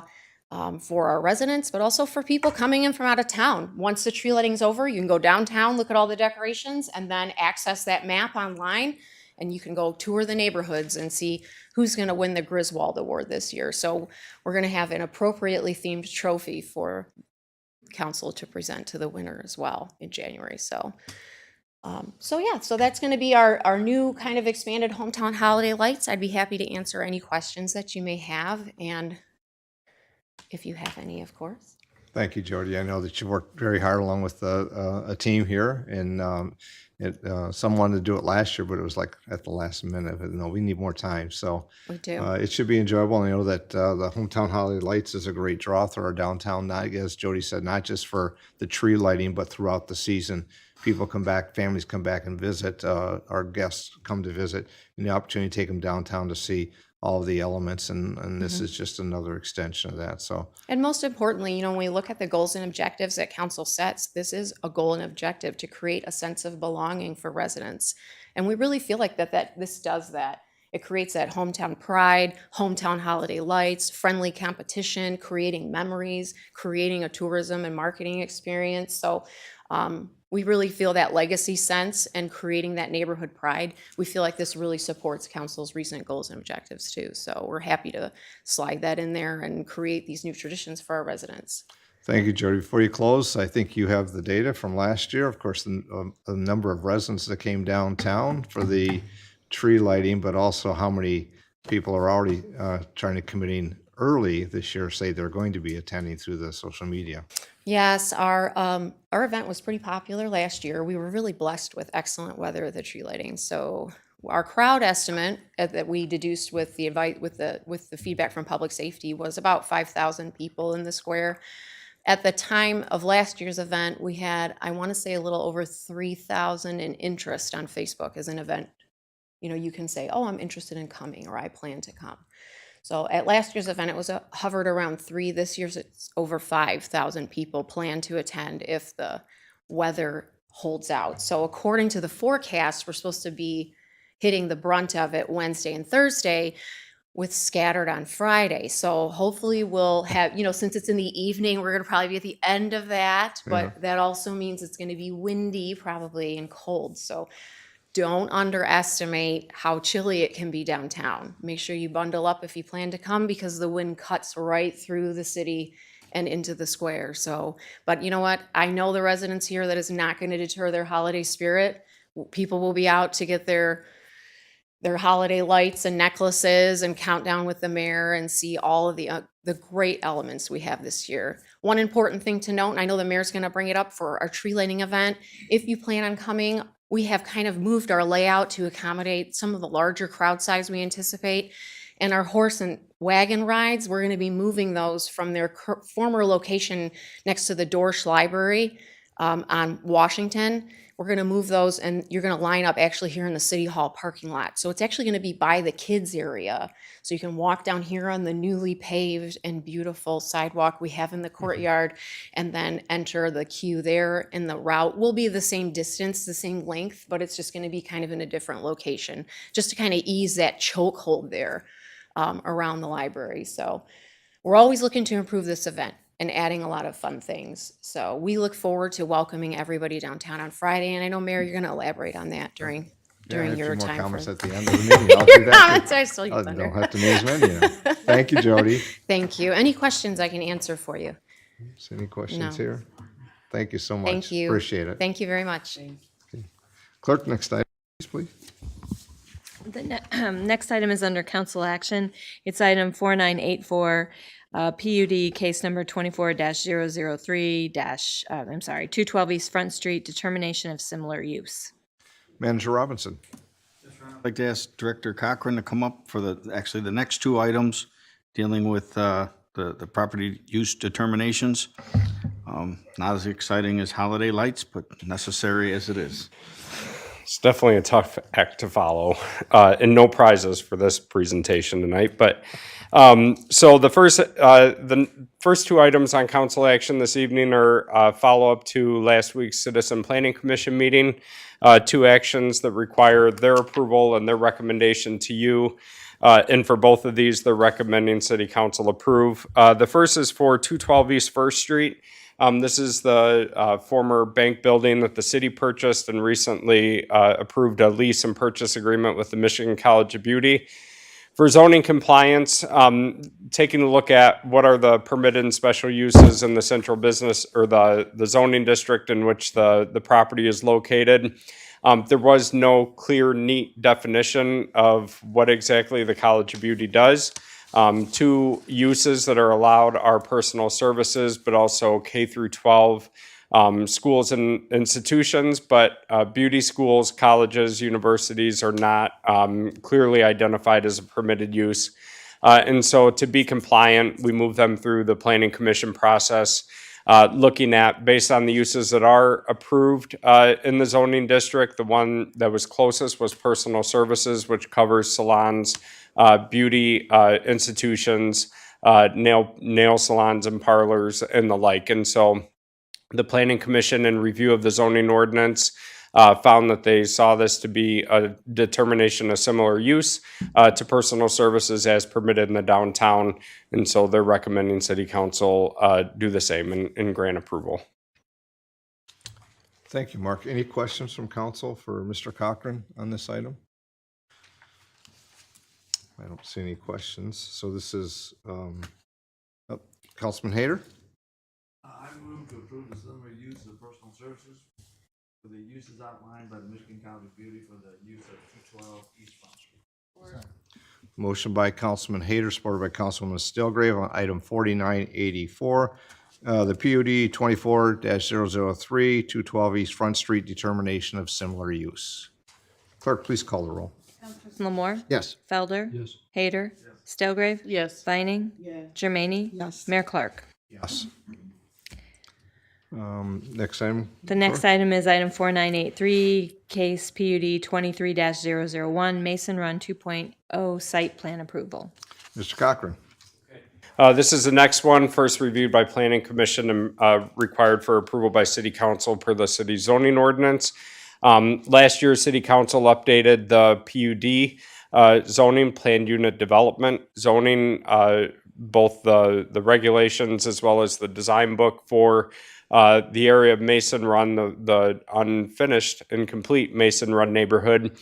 For your reference, this is the part of the neighborhood that's north of Noble, not in the original section between Elm and Noble. But this is the properties where we're working with Infinity Homes to finish the Mason Run neighborhood north of Elliott. And so in the city zoning requirements, if a PUD is amended or updated after that approval, the applicant has to submit a final site plan for approval. And they did submit a full site plan that was reviewed by the Planning Commission last week, as well as all of our internal departments to review compliance with the zoning ordinance. The Planning Commission last week recommended conditional approval based on the plans being updated to address some comments that were made by our department, as well as water, wastewater, and engineering too. And all of that full report was in your packet tonight. There was quite a list, but we didn't feel it was enough to deny it, have them resubmit and come back, but relatively minor enough in detail where they could update them. And so City Council, you've got the ability to approve with conditions, or deny the site plan. And so what the Planning Commission as well as city staff are recommending is to approve that conditional upon them resubmitting their site plan, addressing all of the staff comments. And in discussions with the developer and the applicant, we don't foresee any issues with the comments that were provided by staff. Thank you. Any questions from council for Mr. Cochran? Seeing none, this is Councilman Lamore. Motion to conditionally approve the site plan for Mason Run 2.0 under the condition that all water, wastewater department, engineering department, and planning division comments be addressed and resubmitted for final staff approval. Motion by Councilman Lamore, supported by Councilwoman Germaini on item 4983, the PUD 23-001, Mason Run 2.0 site plan approval. Clerk, please call the roll. Councilperson Moore? Yes. Felder? Yes. Hayter? Stilgrave? Yes. Vining? Yes. Jermaine? Yes. Mayor Clark? Yes. Next item, please. The next item is item 4975, bid award 2025 water main replacement, map 4. Manager Robinson? Yes, Your Honor, this was a bid award for the 2025 water main replacement map 4, and I'd like Director Lewis, who can explain the details regarding this project. Good evening, Honorable Mayor and Council. Patrick Lewis, Director of Engineering and Public Services. This is the, I guess I'll call it the third of 4 or the second of 3, depending on how you slice it. We had our first of our water main projects that's actually just wrapping up. But then I mentioned at the last couple of meetings, we've got 3 big packages that are going through the bidding right now. This is the second of those 3 big packages, and I'm happy to report again, we're significantly below the engineer's estimate. We're bumping our estimate numbers down as we're getting some pricing, and the contractor just keeps driving it farther down. So happy to report the estimate on this one, I believe, was around $4.4 million, and we're getting it for $2,944,944. So this will include primarily work in what would be mostly in Monroe Charter Township. There's a few city streets in there. Mostly Patterson Gardens subdivisions, so that'd be like Rambo, Mulholland, Patterson, and Westwood, as well as some work on Augusta, Riviera that are in the city of Monroe as well. So again, the low bidder was Salem Bean Trucking and Excavating, and it wasn't particularly close this time either, and they pretty much told me the next one that we just advertised today for South Monroe Town Site, they're going at that hard as well. So they will have gotten the first 2 of the large pieces with the $5.5 million one to go. So we are, again, recommending we award to them. They are using one subcontractor that looks like it will be part of the responsible bidder ordinance, one of their directional drillers. They have not decided which firm to use, but both of the 2 they're considering have already been cleared. So we're good with both of them. There will be some paving work, not clear if that'll be over $50,000, but they've historically used Gherkin, and Gherkin's been pre-qualified with us as well. So clean bill of health all the way across the board, and favorable numbers to boot. So we highly recommend that we award this to Salem Bean Trucking and Excavating. Thank you, Mr. Lewis. Any questions from council for Patrick on this item? Seeing none, a motion will be in order. Councilman Lamore? Yes, Your Honor, I'll make a motion that a contract for the water main replacement 2025 improvements map 4 project be awarded to Salem Bean Trucking and Excavating Incorporated in the amount of $2,944,944, that a total of $3,400,000 be encumbered to include a 15% contingency, that the mayor and clerk treasurer be authorized to execute the contracts on behalf of the city, and that the director of finance, assistant city manager be authorized to make any necessary transfers, including advancing funding from water fund reserves until bond proceeds are available. Second. There's a motion by Councilman Lamore, supported by Councilman Stilgrave on item 4975, the bid award for the 2025 water main replacement map 4. Clerk, please call the roll. Councilperson Lamore? Yes. Felder? Yes. Hayter? Stilgrave? Yes. Vining? Jermaine? Yes. Mayor Clark? Yes. Next item, please. The next item is item 4787, Eaton Tile Drain, Professional Services Agreement for Conceptual Analysis. Thank you. I see Mr. Lewis is still at the podium, which is also another project comes through his department, so. Efficiently here, we've got 2 of Mark's and 3 of mine right in a row here. So this is one that is was funded through last year's CIP. This was the Eaton Tile Drain conceptual analysis. You may be aware, of course, of our very large-scale St. Mary's Garden storm sewer project, which we feel is very successful.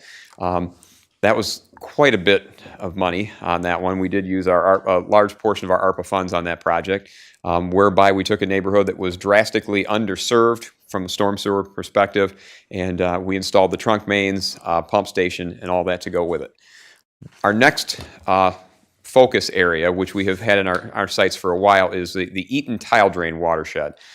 Eaton Drain starts west of the city, actually in the Patterson Gardens subdivision. It starts a little bit west of that and actually flows through that neighborhood, and then picks up what we refer to as the W streets, that being Western, Winston, Waterloo, Wolverine, and Woodville, and then continues on and eventually gets cut off at Telegraph Road. Part of it continues then underneath Duffy's Towing, and then eventually the outlet is along near Kaylani Avenue. So it's kind of a fractured county drain. Just to give you some perspective, the largest trunk sewer we put in for the St. Mary's Gardens neighborhood, which is smaller quite a bit than this neighborhood, than the area served by Eaton Tile, was a 42-inch diameter. That was our largest trunk main. The largest pipe for Eaton Tile right now is a 20-inch. So we're running into all sorts of issues. Same type of thing. There are some roadside storm sewers. There is one cutoff that kind of goes up, I think it's Fox Drive. But it's pretty clear that this tile drain is drastically undersized. Now the difference here is that it's part of a county drain. So we wouldn't be going this alone. However, as you may know, the county drain process is fairly cryptic to proceed with a project. You have to convene a board of determination and determine necessity before you can even start scoping the project. We feel that process will be pretty messy if we don't come in with some idea of what we're looking to do and prove that necessity, so that we can as a city present that to the 3-member board of determination when the time comes. So we asked the Spicer Group, who had done all of our design work and our concept study for the St. Mary's Gardens project, to give us a proposal. I had requested $70,000 from council last year as part of the CIP. We sat down with Spicer and said, do as much as you possibly can within the budgeted funding. So they gave me a proposal back, not surprisingly, at $70,000. So, and that will perform basically everything we need them to do and be able to present more or less on a silver platter to the Drain Commissioner's office. Here's what the necessity is. Here's what we think we need to do. And this will all be part and parcel to facilitating, again, disconnection of the sump pump lines into adequately sized storm sewers on many of our streets. Just as a case in point, some of the streets that have storm sewers have a 15-inch on an individual road dumping into an 18 or a 20-inch mainline tile. So clearly we're well over capacity in those areas. So we'd like to proceed with this.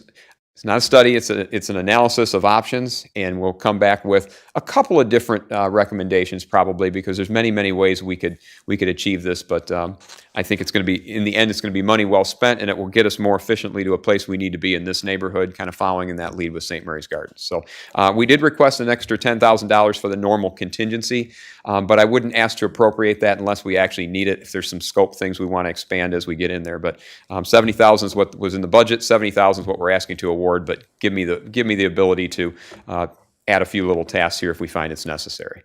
Pat, before I take a motion, I know that in this area, it's years now, and this it continues. We had here just a couple of years ago some items and issues, and even before that with this Eaton drain. So it's good to see that we're moving forward. At least we have an understanding and can put something forward that hopefully the Drain Commissioner can then pick up and get this rectified, because I know it's not every year, but there's been enough, 2 or 3 in the past decade, that there's been some issues there as it goes through the precinct there. Yeah. Any questions for Mr. Lewis? If not, a motion, Councilman Hayter. Thank you, Your Honor. I move that the attached professional service agreement with the Spicer Group be awarded in the amount of $70,000. That's a total of $80,000 be encumbered, to include a 15% project contingency for the unforeseen items. That the Director of Engineering and Public Service be authorized to execute the agreement on behalf of the city, and that the competitive professional services process be waived. Second. Motion by Councilman Hayter, supported by Councilwoman Germaine on item 4787, the Eaton Tile Drain Professional Service Agreement for conceptual analysis. Clerk, please call the roll. Councilperson Lamore? Yes. Felder? Yes. Hayter? Stillgrave? Yes. Vining? Germaine? Mayor Clark? Yes. Thank you, Mr. Lewis. Clerk, next item. Next item is item 4977, resolution to decertify closed roadways. Okay, so I'll have, if you want to come forward, and that way we can hear what your question or concerns are. And then I see Mr. Lewis is going to stand by to hopefully answer all your questions. I know you have the fact sheet there, some additional, but it was a good question. Your name, please? PJ Reinhardt, and I'm over on Front Street. Okay. So we own 2 homes, and one of the homes that we own is on East 5th Street. So I just want to know what decertifying that roadway will mean to us, as far as like snow removal or road fixing and that kind of thing. So thank you. Before Patrick starts, I appreciate you pulling this item. It was on the consent agenda, and I think if residents, as you're here, if you see something and it's not necessarily on an action item, it would get passed on the consent agenda and you may not hear. So I appreciate you asking because, what's that mean? My seat's going to be decertified. So that's a great.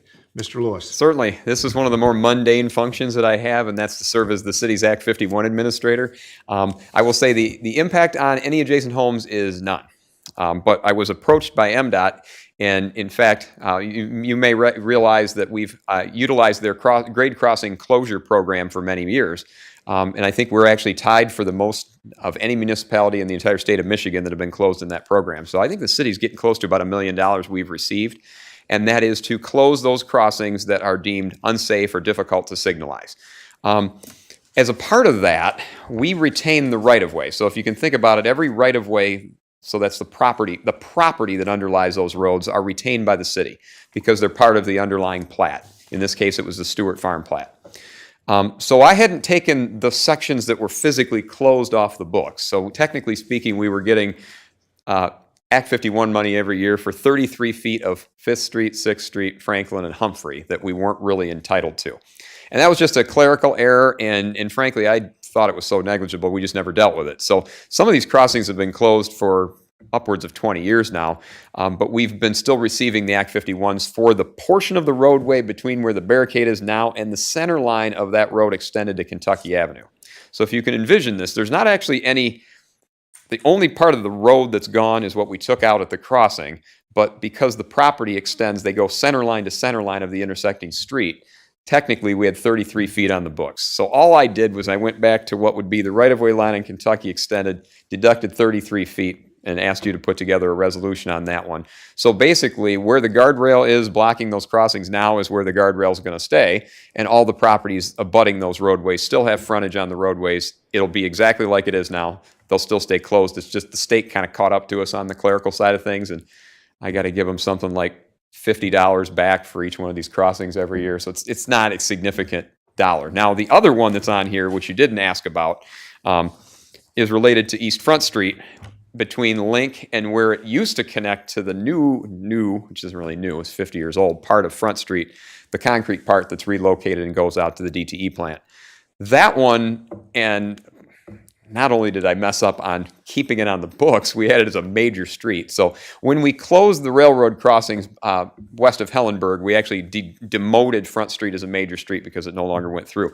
So we're basically from there, we're just eliminating the section between where we've got these concrete barriers and where the road no longer goes. Same thing there. Every property has access to the current right-of-way, and there's no homes that are being cut off, but I've got to correct these errors because the state brought them to my attention. So does that answer your question? So it ties to the removal of the for the rail crossing, but it's not changing any services or activity after that. Correct? That's correct. I mean, they're dead ends, so they do unfortunately get plowed last, but they do get those services. So it's nothing will change. I can say for the residents, they wouldn't even know this was happening. Thank you, Patrick. You're welcome. So, Councilwoman Vining? Yeah, absolutely. Could I ask something about what we were just discussing here? Oh, Councilwoman? Yeah. So my understanding is that if I understand correctly, instead of maintaining those roads from major streets, you'll maintain them from local street funds? The four crossings that we closed, those were always local streets. Oh, okay. It was the piece of Front Street east of Hellenberg Field that we are just, I had to demote it because it doesn't connect to anything. But we're also taking that part off the books. If you go by Hellenberg and you turn down Link Street, you look to your right, there's some concrete barriers about 100 feet to your east. That's where we blocked the road off so people don't try cutting through the lawn where there is no road. Well, they pulled up Google Maps and said, well, that road doesn't exist, but you still have it on your map.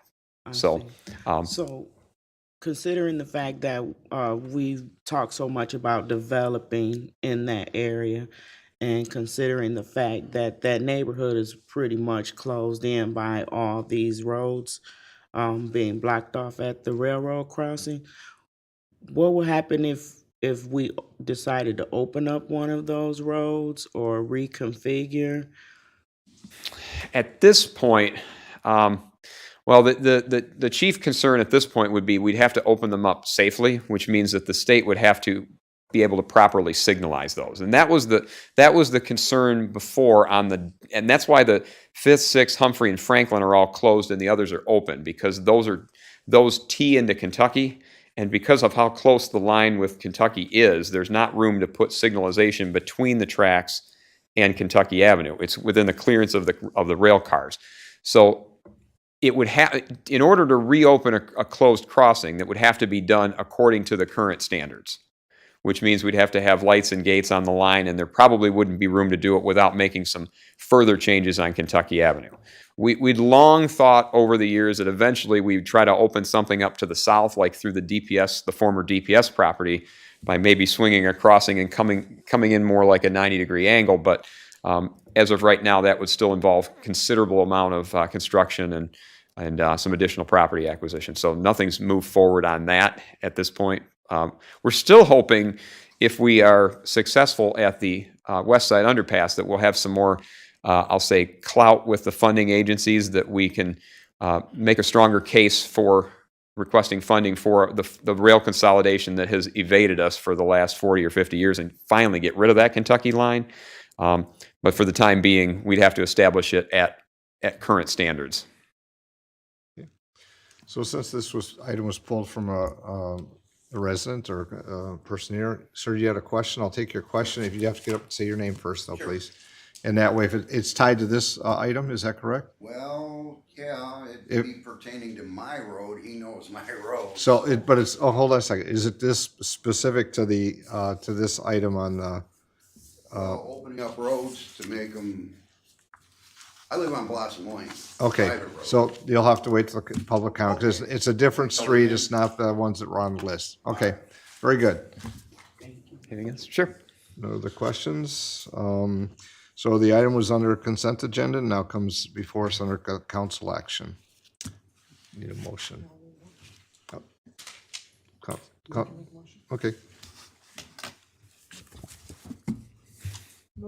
That the city council adopt the resolution decertifying the above sections of Humphrey Street, Franklin Street, East Fifth Street, East Sixth Street, and East Front Streets as public roadways, and authorize the Director of Engineering and Public Services to submit the resolution in required forms 2008A and 2008B to MDOT as part of the city's annual Act 51 certification report. Motion by Councilwoman Germain, supported by Councilman Lamore on item 4977, resolution to decertify closed roadways. Clerk, please call the roll. Councilperson Lamore? Yes. Felder? Yes. Hayter? Stillgrave? Vining? Germaini? Yes. Mayor Clark? Yes. Next item, please. I have no further items. It's November. Thank you, Your Honor. First, I'd like to thank Miss Monroe County teen Rachel Engel, correct me if I'm wrong on her name there, for her presentation and her platform on need. We need, no pun intended, a lot of that. So glad to see our youth is going in that direction, and would love to give her any kind of support we can. Obviously, I think our whole council supports that. Also want to thank Miss Monroe County and their efforts in focusing on our community's youth. They do, as you can see, a fantastic job in helping these young women basically get started in their careers. So thank you to all the people that are putting forth the efforts there. Look forward to this Friday and the Hometown Holiday Lights. It's a great presentation by Jody tonight. Look forward to seeing it in action on Friday. And lastly, I'd like to say good luck to the St. Mary Catholic Central Falcon football team in their endeavor to go back to Ford Field in 2 weeks. They play this weekend, and hopefully, if they win, they will end up playing for a state championship in 2 weeks. That's all I have. Thank you, Your Honor. Thank you. Councilman Felder. We got the tree lighting coming up on Friday, and then Thanksgiving the week after, and then Native American Heritage Day the day after Thanksgiving. So some stuff to look forward to on the calendar. Regarding a policy item, I just wanted to follow up with the administration. I know that Mr. Vanasacker was up here talking about, we reviewed some zoning ordinances when we redid the recreational vehicle ordinance, and we were waiting to hear back from comments from the administration regarding parking and driveways. That's been a discussion in the past. I was wondering if we had anything on that. We don't have anything currently. I'll have to check back and I can get the information for you and send it along to all of you tomorrow. Okay. We'll look out to see those. That's all I have this evening, Your Honor. Thank you. Thank you. Councilman Hayter. Thank you, Honor. So I'd like to congratulate all the Michigan deer hunters that were successful this past weekend. Only probably the second time in 30 years I haven't been out there, so hopefully get back out there next year. But for the ones who did, congratulations. Look forward to seeing everybody Friday for the holiday lights. And wish everybody a happy Thanksgiving coming up. And take the time. We'll have plenty of stuff going on in the city coming up for these holidays. So hope to see everybody there. Thank you. Councilwoman Stilgrave. Same thing. See you at the tree lighting and happy Thanksgiving. Thank you. Councilwoman Viney. Thank you, Your Honor. I just wanted to mention on Saturday, November 9th was the last day that Lillian Stewart Navarre Library was open to the public. And so now it's a very bittersweet time for our community members, especially our young people who are used to being at the library every day, doing their activities, getting their meals and things. And I don't know if we have another meeting before the groundbreaking, which is going to be on December 3rd, but we've been in the process of packing up the branch. And of course, maybe people don't know, the branch was built and dedicated in 1966. Our then vice president, I forget his name. What's his name, Mr. Mayor? The vice president who came to dedicate Navarre Library. Hubert Humphrey. Hubert Humphrey was there, and I hear there was about 50,000 people. He came. Yeah. He rode through on the back of the train. As I've been packing, the staff and I have been packing, we've run across so many historical documents that, of course, I sent over to my friends at the Ellis Reference Library for archival purposes. And so it's such a historical building, has so much significance to the community. I thought about Miss Madison, who was a librarian there, Josephine Madison. That was probably before I was born. And then Miss Jenny Hensley, who hired me way back in 2005. And my granddaughter, who no longer lives in Monroe, I told her last night that the library was going to be demolished soon, and she yells out, "Not my childhood library." So I thought about the fact that my aunts and uncles and myself, and then my children, and then my grandchildren have all been a part of Navarre Library. And a lot of the community is not really aware that the building is getting ready to come down. So it's been kind of like a little shock to them, but it's been, I say bittersweet, because all of those generations have been through that building and shared the blues program that's so significant in the county. Of course, started right there at Navarre Library in 1988, I do believe, and it's grown until what it is today. So there's a lot of history, a lot of love, a lot of support that's in that building. And so the sweet part is we look forward to the new building that's going to go up. And so temporarily, the branch will offer limited services at 1104 East 4th Street. And so I wanted to publicly thank Oaks of Righteousness and Oaks Village for allowing the library to come in there so that the neighborhood will still have some limited services over the 12 to 18 month time frame that it will take to uh, build the new structure. And then I spoke with the city clerk today and about our elections because Navarre Library is also a polling place, and she's already on top of making sure that we still have place to poll and vote in case any elections come up between now and the new moving into the new structure. So I just wanted to talk about what we're going through with packing up Navarre Library, what the community is going through with seeing it come down or getting ready to see it come down, and what the hope is for the future with the new facility that will be coming up. And to thank again, I must thank them because I can't even imagine if we had not had any library services for that time frame. So I really want to thank Oaks Village for partnering up with us. And thank you. That's all I have for this evening, Your Honor. Councilwoman Germaini. Thank you, Your Honor. First of all, I want to congratulate Brian for his win on the county commissioner. Congratulations, Brian. Also, happy Thanksgiving. Enjoy your families. And there's also a Thanksgiving dinner down at the ALCC a week from Wednesday that the fire department is also putting on. And it's, I don't know about all the public safety, I'm not sure about that, but I know usually it's the firemen. And it's at 3, 4, 5, and 6. However, you do need tickets. And if you look on the city's website, it will tell you all the different areas throughout the city that you can pick up a ticket to go to those dinners at all those times. Thank you. Thank you. Just a couple comments and maybe some repetitive, but as was always stated, Hamilton Holiday Lights is on Friday. It's from 5:30 to 8:30. The tree lighting is right at 7 o'clock.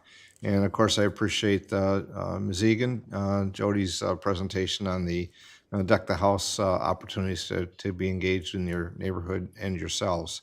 But as we mentioned, it's not just the night of the tree lighting. It's designed with the elements that are here to stay up because we want to have a longer season of just for people to come downtown, but also just to share the holidays and what that all means to everybody. But also downtown is the Small Business Saturday follows with that at the same time frame. And then the DMBN has their Santa that downtown as well as some activities they do. The RCA has the Nutcracker, and I know that the library has activities as well throughout the season, as does the county museum. So there's much that will be going on, not just on the night of the tree lighting. Please come downtown and see that. One of the items that was mentioned by Miss County Teen there was about her passion for STEM and robotics. I did find it here. The VEX Robotics will be at the Battlefield Visitors Education Center, I should say, on December 13th and 14th. And so it was fabulous last year, and to see all the youth and the kids come out and around that STEM type and robotics atmosphere. We will have a meeting on December 2nd, the day before the groundbreaking for the as we start the revitalization and the next Navarre Library that will bring hopefully not just the new services, but also starting all those same memories that with the new building for those in their experience there. And hopefully it'll be very similar to, as Councilwoman Viney said, of a long decades of memories that the community has. And I'm sure we'll just start and build new items there, new memories. Clerk Lavoie. I'm going to keep it short tonight. I'll be doing a wrap up of the elections at a future council meeting when all of and I don't want to misspeak because the numbers are all in. We counted everything. So, but I'm waiting for just the early voting isn't broken down where I can see it by precinct. The county has that information. So once I have all of that, we'll know what the turnout is. But thank you to everyone who participated. We had over 2,000 voters in the early voting, which is which is quite something. And of course, we had an amazing, we get help from the voters to carry out elections, from the election inspectors, from everyone here at the city. So just a quick thank you to everyone, and there will be more information to come. Thank you. Manager Robinson, comments this evening? I will let my public safety director wants to make a quick pitch for the food stuff there. Yeah, do that first, and then I'll give my reminder.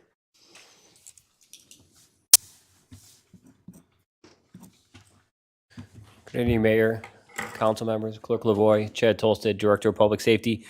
Just want to make a couple quick announcements. It was DTE. I don't know if you guys was able to see the post. DTE did donate some 4 gas meters to the fire service, also some Mustang suits. We're very grateful DTE's donation to our department. It helps those that equipment will go to good use.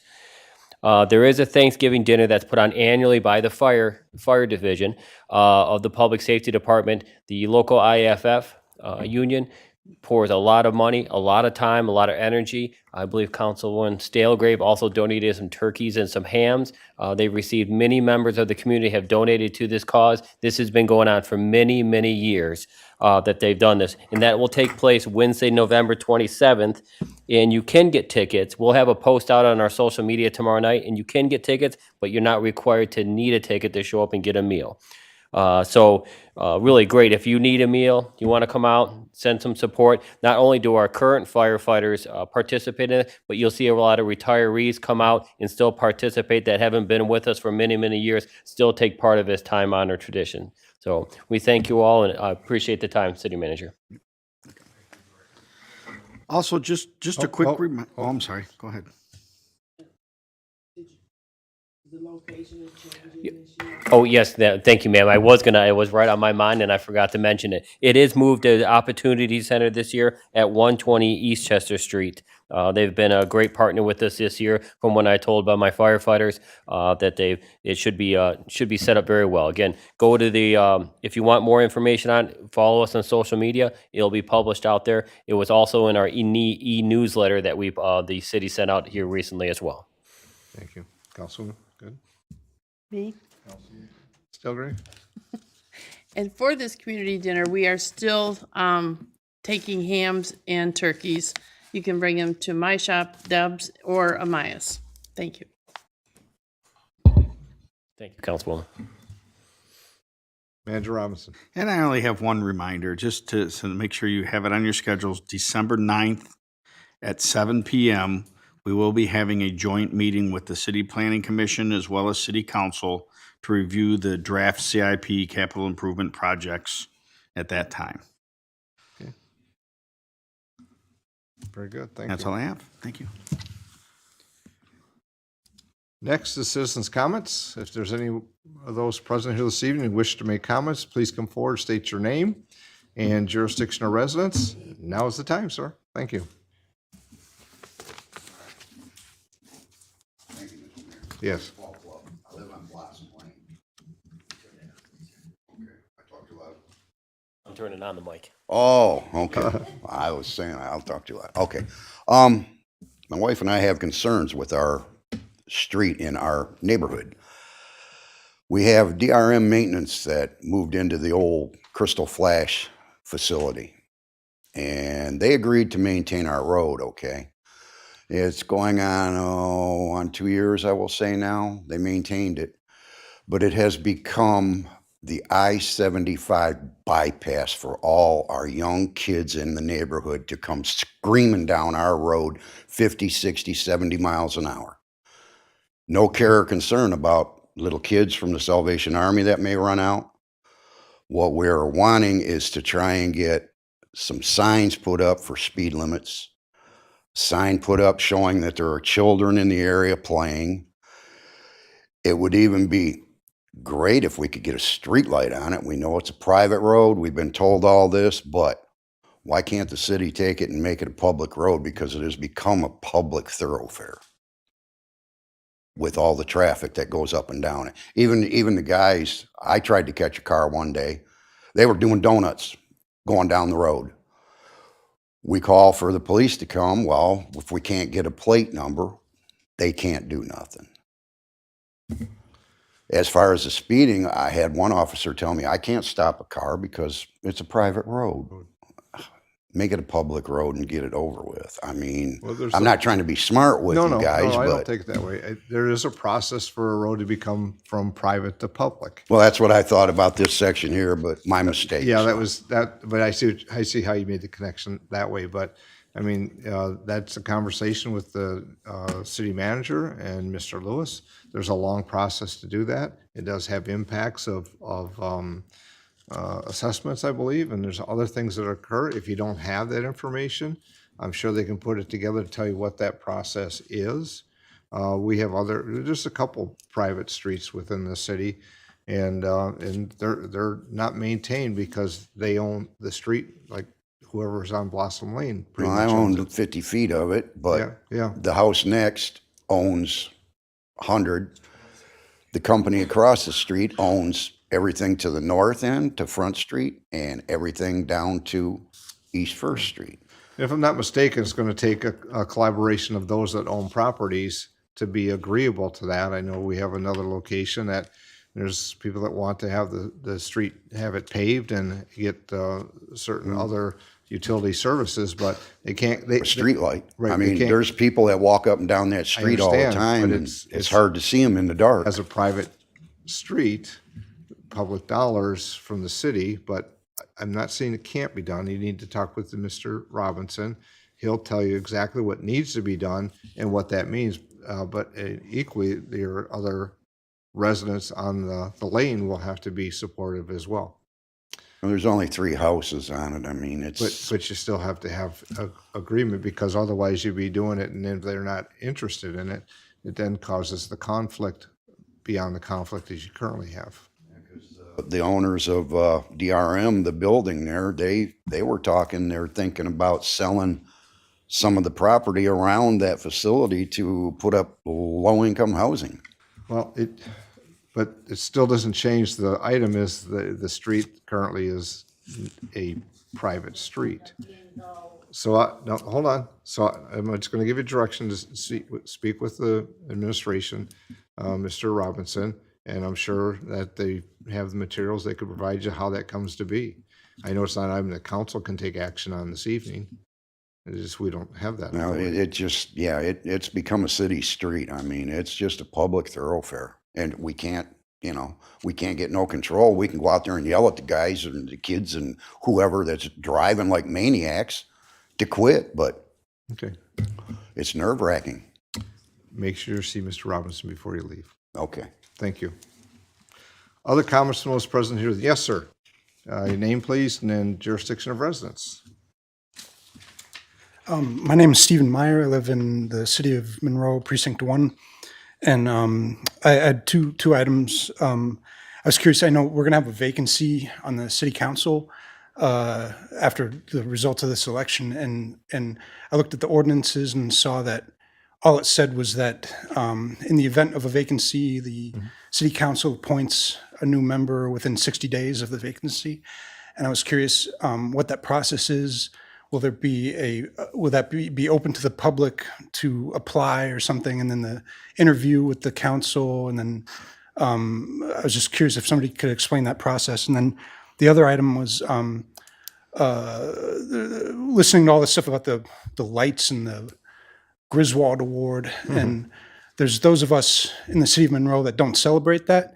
And I wondered if, to not alienate atheists like myself, could there be like a humbug award, or for those of us who have like the darkest house to have the best night's sleep and the lowest electrical bill, or something like that? Anyway, that's all. Thank you.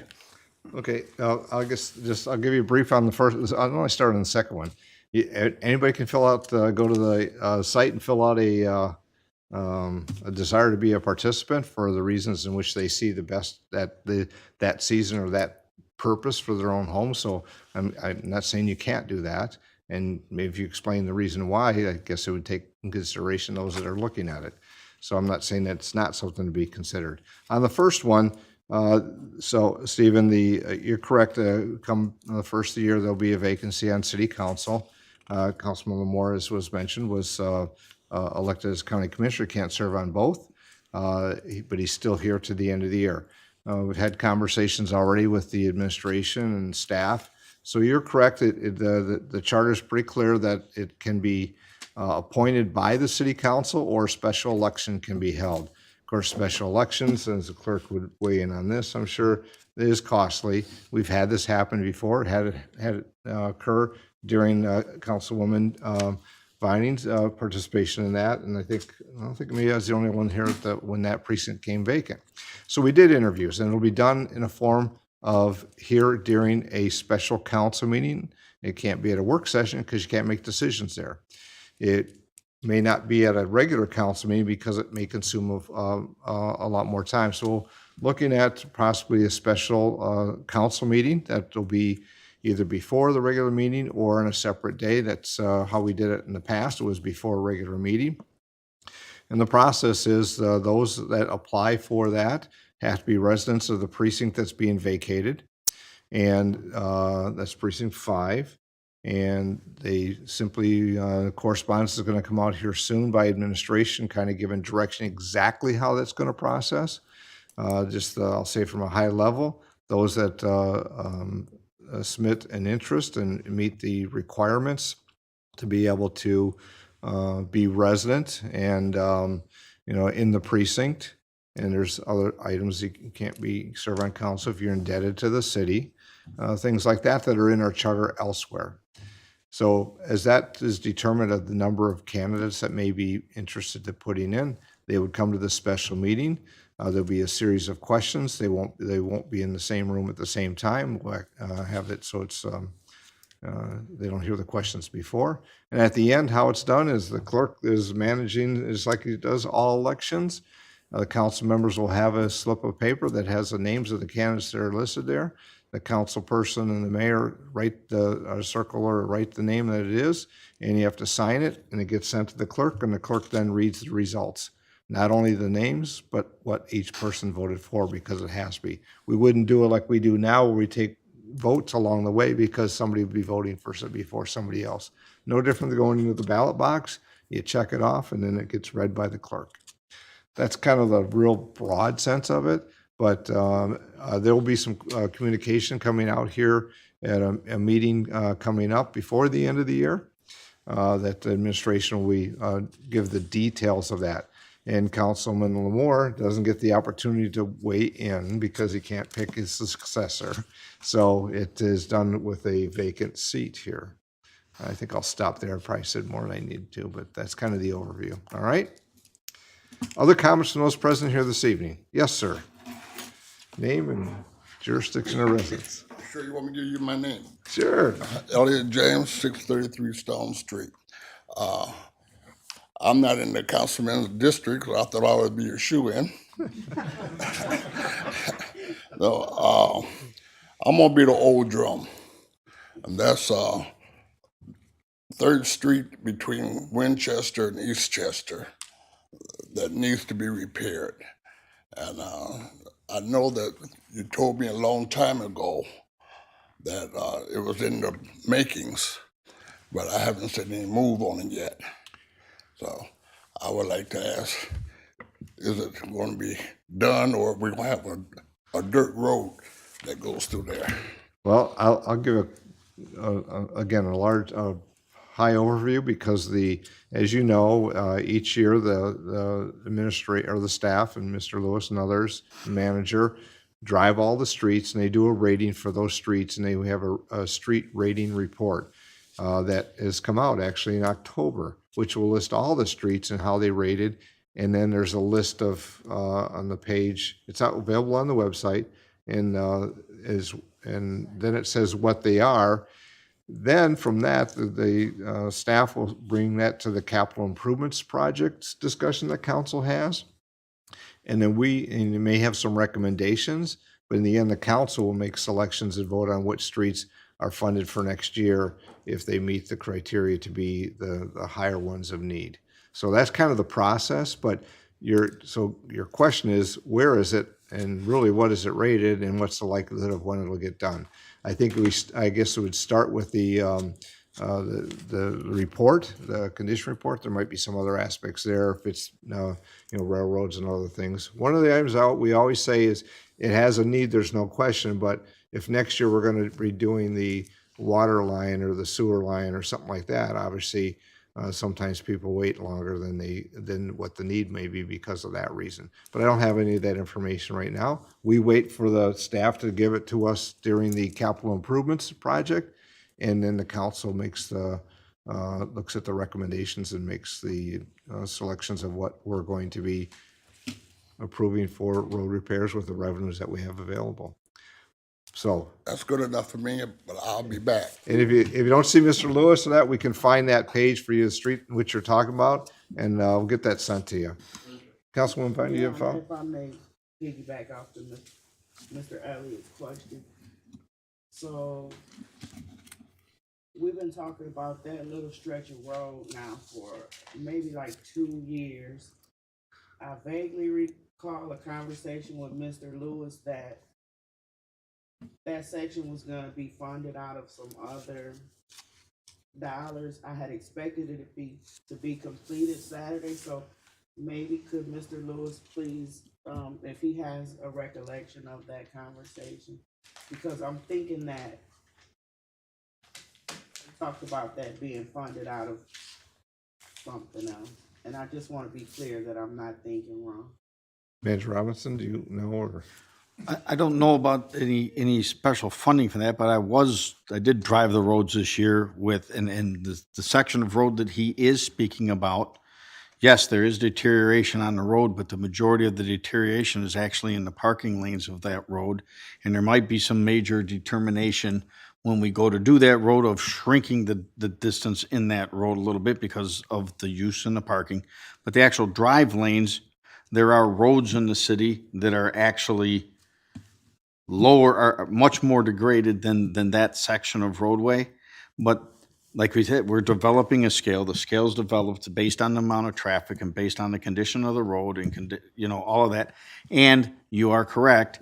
You also look at what other infrastructure projects are being planned that during that time, you certainly don't want to replace a road and then 2 years later, you're replacing a water line or a sewer line or a storm sewer line, et cetera, at that point. So I can get specifics. I can forward, because I know that Director Lewis has written down this stuff. We will find the page. We'll explain where it is, and we'll let you know. Unless, Director Lewis, do you have any recollection of the funding for that? I'd like to, let's get to the point here. Every road in the street is evaluated. It gets a rating, and then they make a recommendation to the staff, makes a recommendation to the council, and we as council then can say which roads get funded. Understanding that, I will tell you, I've had 3 people already in the city see me at the store and elsewhere and ask about a street. So, and I simply refer them back to the report and the street conditions so they can see where they are and then where other streets are. And I always say, the one person in their street, I just said, you may want to ride the other street. Well, I don't live there. I said, I don't understand you don't live there, but somebody else does. So I'm looking forward to what that is. I don't have that answer. I don't know what that condition rating is, but I guess we'll probably be looking at that after this meeting. Your Honor. Councilwoman? Yes, I know the process and I know about the street index. I did notice the street on the street index, or the last one I looked at. I thought the score was a little low myself, but I'm no street engineer. Right. I was just, maybe Mr. Lewis, we could speak after the meeting so that I thought maybe we talked about there being some extra funds. So it's not that I'm here trying to get that stretch of road to jump up. I know I didn't just create this in my mind. We had some sort of conversation about some extra funding that maybe was left over from sidewalk or something. I don't want to mix it up. That's why I was asking, could he approach this and help me with my recollection? So no, I know the process of how you get a street updated. I wasn't trying to go outside of that. I was just under the impression that there was another funding source. If I'm wrong, I'd like to be corrected on that. So it wasn't about trying to jump ahead of any other road. that's a higher rating. So I just wanted to clear that up, but apparently we can talk about it after the meeting, hopefully. Thank you. Other comments from those present here this evening? Seeing no further comments, we have a motion for. Your Honor, I make a motion to go into closed executive session for the purpose of attorney-client privilege correspondence. Motion by Councilman Moore, supported by Councilman Germaine to go into closed executive session for the purpose of attorney-client privilege correspondence. Clerk, please call the roll. Councilperson Moore? Yes. Felder? Yes. Hayter? Stillgrave? Yes. Vining? Yes. Germaine? Yes. Mayor Clark? Yes.